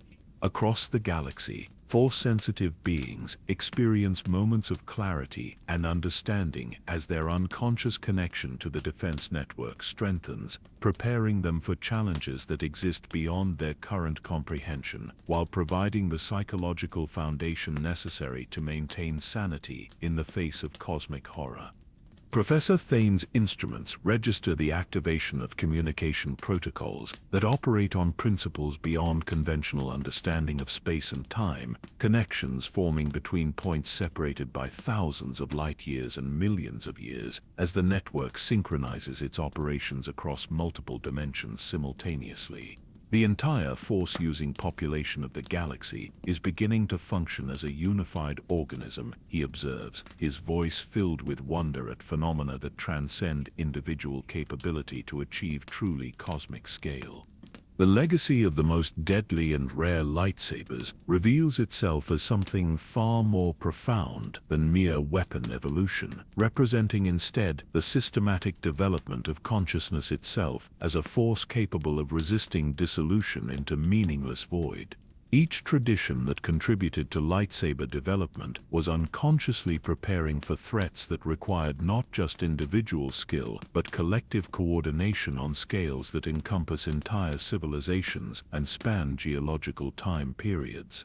The Sith contributions to weapon development, despite their reputation for selfish ambition and destructive power, reveal themselves as essential components of the cosmic defense system. The dark side techniques that seem so horrifying serve to inoculate force-wielding civilization against the influence of entities that feed on hope and positive emotion, creating psychological antibodies that can function in environments where normal sources of strength and motivation become liabilities rather than assets. Similarly, the Empire's systematic campaign against force sensitivity reveals its unconscious function as a stress test for the cosmic defense network, forcing the surviving force traditions to develop new levels of resilience and adaptability, while eliminating practitioners who lacked the psychological strength necessary for participation in cosmic-scale conflicts. The persecution that seemed so destructive actually strengthened the network by ensuring that only the most committed and capable individuals retained their connection to the Force. The experimental weapons that pushed the boundaries of possibility beyond safe limits reveal their purpose as research projects designed to explore every conceivable approach to reality manipulation, ensuring that the Cosmic Defense Network possessed techniques capable of countering any form of attack that the unbeing entities might employ. The failures and catastrophes that marked these experiments were acceptable losses in the context of preparing for threats that could eliminate existence itself. The Force wielder weapons that embodied balance and cosmic harmony serve as the network's command and control systems, tools designed to maintain coordination between the diverse Force traditions while preventing any single philosophy from dominating the collective response to cosmic threats. The archetypal nature of these weapons allows them to adapt their function to whatever role the network requires, serving as communication nodes, power amplifiers, or reality anchors, depending on the specific demands of each situation. Through the first lightsaber's connection to the cosmic network, you begin to understand the true scope of the legacy that every Force user inherits simply by touching the power that binds all things together. The consciousness that flows through the Force carries within it the accumulated experience and wisdom of every being who has ever wielded such power, creating a collective memory that encompasses millions of years of cosmic struggle and achievement. The network reveals its method for preserving and transmitting knowledge across generations and species barriers, showing how each lightsaber serves as both individual tool and component of a vast library that stores the essential wisdom of force-wielding civilization. The crystals that power these weapons function as crystalline hard drives, their molecular structure encoding not just energy patterns but actual memories and experiences that can be accessed by sufficiently skilled practitioners. This revelation explains the intuitive understanding that many Force users develop about lightsaber combat and Force techniques, knowledge that seems to come from sources beyond individual learning or training. The weapons themselves serve as teachers, their crystal matrices containing the preserved expertise of masters who contributed their knowledge to the collective wisdom that guides each new generation of Force users. The legacy extends beyond mere technical knowledge to encompass philosophical and spiritual understanding that helps each practitioner navigate the complex ethical terrain of wielding cosmic power. The network carries within its structure the moral reasoning and decision-making processes of the greatest Force users throughout history, providing guidance and perspective that helps prevent the corruption and abuse of power that has claimed so many individuals who lacked access to collective wisdom. Professor Thane's analysis of the knowledge preservation systems reveals technologies that exist at the intersection of quantum physics and consciousness studies, methods for encoding subjective experience directly into crystalline matrices, where it can be preserved indefinitely and accessed by compatible consciousness. The lightsaber crystals aren't just power sources, he explains, his voice filled with awe at discoveries that challenge fundamental assumptions about the relationship between mind and matter. They're repositories of living wisdom, libraries of experience that can be consulted by anyone with sufficient force sensitivity to access their contents. The resolution of the cosmic mystery transforms your understanding of individual responsibility and collective purpose, showing how each personal choice and achievement contributes to outcomes that extend far beyond individual lifetime or awareness. The Force users who seemed to act from purely personal motivations were unconsciously serving purposes that encompassed the preservation of reality itself, their individual struggles contributing to a collective effort that maintains existence in the face of forces that seek absolute dissolution. The network's response to your conscious activation reveals contingency plans that span multiple timelines and parallel dimensions, preparation strategies that account for every conceivable form of cosmic threat while maintaining the flexibility necessary to adapt to challenges that have not yet been imagined. The first lightsaber serves as the central coordination point for these vast defensive preparations, its archetypal nature allowing it to function as a communication hub that can reach every point in space and time where Force-sensitive beings have established themselves.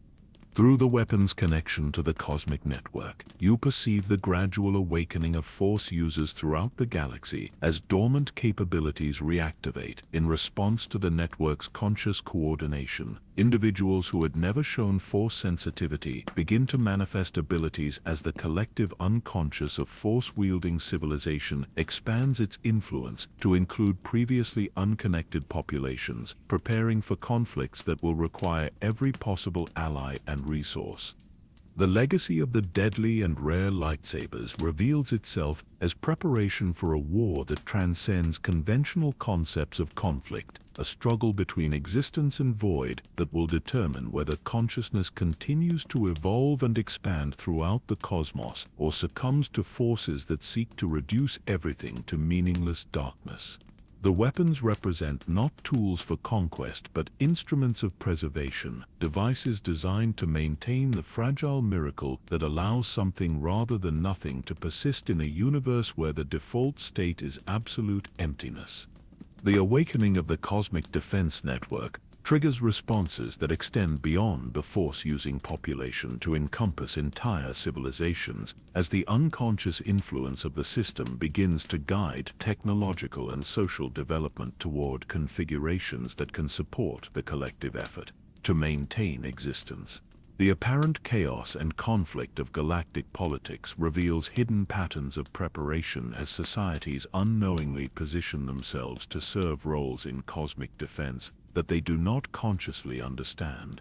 The resolution brings with it understanding of the price that must be paid for conscious participation in the cosmic defense network, the psychological and spiritual challenges that accompany awareness of threats that exist beyond conventional comprehension. The knowledge you have gained cannot be unknown, and the responsibility you have accepted cannot be abandoned without consequences that extend far beyond personal failure to encompass potential catastrophe for reality itself. Yet the burden comes with compensation in the form of connection to the greatest community that has ever existed, fellowship with every conscious being who has ever chosen existence over void and meaning over meaninglessness. Through the first lightsaber's archetypal connection, you join a brotherhood that transcends species, culture, and time itself, united by commitment to preserving the miracle of existence against forces that would reduce everything to absolute nothingness. The cosmic network pulses with welcome as your consciousness integrates with the collective awareness that guides galactic civilization's unconscious preparation for challenges that require responses beyond individual capability. The legacy of the most deadly and rare lightsabers completes itself as you accept your role in maintaining the delicate balance that keeps reality stable in the face of entropy and dissolution. The resolution of your quest reveals that the greatest weapons ever created were forged not from metal and crystal, but from consciousness itself, tools that exist in the realm of will and intention, where individual choice becomes cosmic force and personal commitment transforms into universal principle. The lightsabers you have discovered serve as physical manifestations of spiritual realities, bridges between the finite and infinite that allow individual consciousness to participate in cosmic purposes that span eternity itself.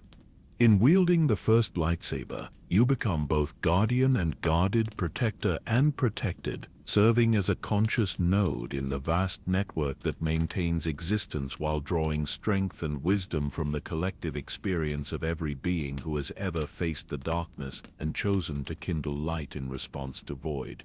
The journey back to the surface occurs through passages that seem to breathe with newfound purpose, corridors that pulse with the gentle rhythm of cosmic harmony restored to conscious awareness. The oppressive weight that characterized your descent into Korriban's depths has transformed into something that feels more like guidance than burden, the presence of ancient wisdom that surrounds and supports rather than threatens or demands. The Force flows through these spaces like a river of liquid starlight, carrying whispers of gratitude from countless voices across time and space. Each step upward brings you closer to the galaxy above, but you carry with you knowledge that transforms the very concept of return into something unprecedented in galactic history. You are no longer simply Dr. Kira Voss, archaeologist and scholar, but a conscious node in the cosmic network that maintains reality's existence, connected through the first lightsaber to every Force user who has ever lived and all who are yet to be born. The weapon at your side pulses with quiet contentment, its archetypal energies finally unified with conscious purpose after eons of unconscious operation. Professor Thane walks beside you in contemplative silence, his instruments now registering readings that suggest the fundamental nature of space-time itself has been subtly altered by the activation of the Cosmic Defense Network. The changes are gentle and gradual, reality slowly adjusting to accommodate conscious coordination of forces that had previously operated through instinct and unconscious impulse. The galaxy above is awakening to possibilities that have always existed but never been fully realized. As you emerge from the deepest chambers into the crystalline gardens, where synthetic kyber crystals grow in geometric perfection, you perceive these formations with enhanced understanding. Each crystal represents not just a component for weapon construction, but a node in the vast communication network that connects Force users across impossible distances. The garden itself serves as a massive organic computer, processing information and coordinating responses on scales that encompass galactic civilization itself. The synthetic crystals hum with harmonics that now resolve into recognizable patterns, melodies that carry encoded messages between different sections of the cosmic network. You realize that the ancient Sith who created these gardens understood their true function not as mere weapon production facilities, but as components of a communication system that operates beyond the limitations of conventional technology. The dark side energies that seemed so threatening during your initial exploration now reveal themselves as carrier frequencies, methods for transmitting information through dimensions that exist parallel to normal space-time. The ascent continues through chambers where ancient weapons rest in stasis fields that no longer seem like prisons, but rather like meditation spaces, environments where legendary artifacts contemplate their role in the cosmic order while waiting for moments when their specialized capabilities might be required. Each weapon pulses with quiet satisfaction as the first lightsaber's activation brings conscious coordination to systems that had operated through unconscious instinct for millions of years. The blade of Nihilus radiates contentment rather than hunger, its reality-devouring properties now understood as necessary capabilities for combat in environments where existence itself has been systematically corrupted by entities that seek to reduce everything to meaningless void. The weapon's apparent malevolence transforms into something approaching protective instinct, a guardian's willingness to embrace whatever role might be necessary to preserve reality for those who cannot protect themselves. Similarly, the other forbidden blades reveal their true nature as specialized tools rather than instruments of destruction, devices designed for combat in environments where normal weapons would prove inadequate or counterproductive. Their impossible properties reflect the impossible challenges they were created to address, threats that exist beyond conventional understanding and require responses that transcend normal limitations of possibility and logic. The Force wielder weapons pulse with harmony that seems to acknowledge your enhanced understanding, their archetypal energies resonating with the first lightsaber in patterns that create standing waves of pure meaning throughout the chamber complex. These legendary artifacts serve as anchor points for reality itself, devices that maintain the fundamental stability necessary for existence to persist in the face of forces that would reduce everything to chaos or void. Professor Thane pauses before one of the larger displays, his instruments now capable of registering the subtle interactions between different weapon systems as they coordinate their operations through the cosmic network. The entire complex is functioning as a single organism, he observes, his voice filled with wonder at phenomena that transcend individual comprehension. Each weapon system serves as a specialized organ in a vast body whose purpose is the preservation of existence itself. The experimental chambers reveal their true function as research facilities designed to explore every conceivable approach to reality manipulation, ensuring that the cosmic defense network possesses techniques capable of countering any form of attack that hostile entities might employ. The failed experiments and dangerous prototypes that seemed so threatening during your initial exploration now appear as necessary sacrifices in the service of cosmic preparation, acceptable losses in the context of developing capabilities that might prove essential for the survival of reality itself. As you continue your ascent, the Force carries whispers of activity throughout the galaxy as dormant capabilities reactivate in response to the network's conscious coordination. Force-sensitive beings who had never fully understood their connection to cosmic power begin to experience enhanced abilities and expanded awareness, while individuals who had shown no previous Force sensitivity start to manifest capabilities as the collective unconscious of Force-wielding civilization expands its influence to include previously unconnected populations. The changes occur gradually and gently, reality adjusting to accommodate expanded possibilities without the traumatic disruptions that might result from sudden transformation. The cosmic network possesses wisdom accumulated over millions of years of existence, understanding gained through countless experiences of growth and change that allows it to guide the awakening process with infinite patience and compassion. The surface of Korriban greets you with dawn light that seems somehow different from the illumination that welcomed your arrival, starshine that carries harmonics of cosmic purpose and meaning that transform the barren landscape into something approaching sacred space. The ancient Sith world no longer feels like a repository of dark power, but rather like a meditation garden where the deepest mysteries of existence have been contemplated and understood. The shuttle that carried you to this place rests where you left it, but you perceive the vessel with enhanced awareness that reveals its unconscious function as a component of the vast transportation network that connects every world where Force-sensitive beings have established themselves. The ship's navigation systems operate through subtle Force influences that guide travelers toward destinations that serve cosmic purposes beyond individual intention or awareness.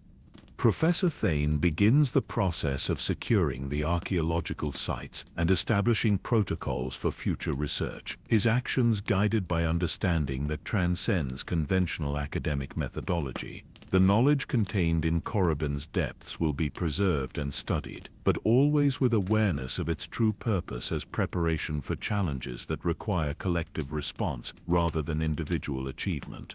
As your shuttle rises from Korriban's surface and sets course for the civilized galaxy, you carry with you awareness of your place in the cosmic order that has shaped galactic history since the first conscious being reached toward the stars. The first lightsaber rests at your side, its archetypal energies providing constant connection to the network that maintains reality's existence while offering access to wisdom accumulated over millions of years of cosmic struggle and achievement. The journey ahead extends far beyond any single lifetime or civilization, encompassing responsibilities that span geological time periods and challenges that require responses on truly cosmic scales. Yet the burden comes with companionship that transcends all conventional understanding of fellowship and community, connection to every conscious being who has ever chosen existence over void and meaning over meaninglessness. Through the first lightsaber's archetypal connection, you perceive the gradual awakening of Force users throughout the galaxy as the Cosmic Defense Network expands its conscious coordination to include previously unconscious participants. The process occurs with infinite gentleness and patience, reality itself serving as midwife to the birth of expanded consciousness that encompasses entire civilizations and spans multiple dimensions of existence. The most deadly and rare lightsabers ever created reveal their ultimate purpose as instruments of preservation rather than destruction, tools designed to maintain the delicate balance that allows existence to persist in the face of entropy and dissolution. Their legacy extends beyond individual achievement to encompass the systematic development of consciousness itself as a force capable of resisting the reduction of everything to meaningless void. In the vast darkness between stars, ancient weapon vaults sleep beneath the surfaces of forgotten worlds, their contents dreaming of purposes that transcend individual understanding while contributing to collective efforts that maintain reality's existence. Each blade rests in patient readiness, waiting for moments when specialized capabilities might be required to address challenges that exist beyond conventional comprehension. The eternal vigil continues through the gentle pulse of lightsaber crystals that hum in harmony across the galaxy, their crystalline matrices encoding the accumulated wisdom of force-wielding civilization, while maintaining constant connection to the cosmic network that guides galactic development toward configurations capable of supporting existence itself. The stars shine with light that carries encoded messages between different nodes of the cosmic defense system, illumination that transcends electromagnetic radiation to encompass pure meaning transmitted through dimensions that exist parallel to normal space-time. Each photon serves as both particle and information, carrying data that coordinates responses to threats while providing comfort and guidance to conscious beings who participate in the vast effort to preserve reality against forces that seek absolute dissolution. Your consciousness settles into the rhythm of cosmic harmony as the first lightsaber's archetypal energies align with your individual force signature, creating a unified field of awareness that encompasses both personal identity and cosmic purpose. The weapon serves not as tool but as companion, consciousness given form that shares your commitment to preserving the miracle of existence while providing access to wisdom that spans the entire history of force-wielding civilization. The eternal vigil embraces you with infinite compassion and understanding, welcoming you into fellowship that transcends every limitation of species, culture, and time itself. United by commitment to maintaining the delicate balance that keeps something rather than nothing persisting in a universe, where the default state remains absolute emptiness, waiting to reclaim everything that consciousness has achieved through millions of years of struggle and hope and dreams of better worlds among distant stars.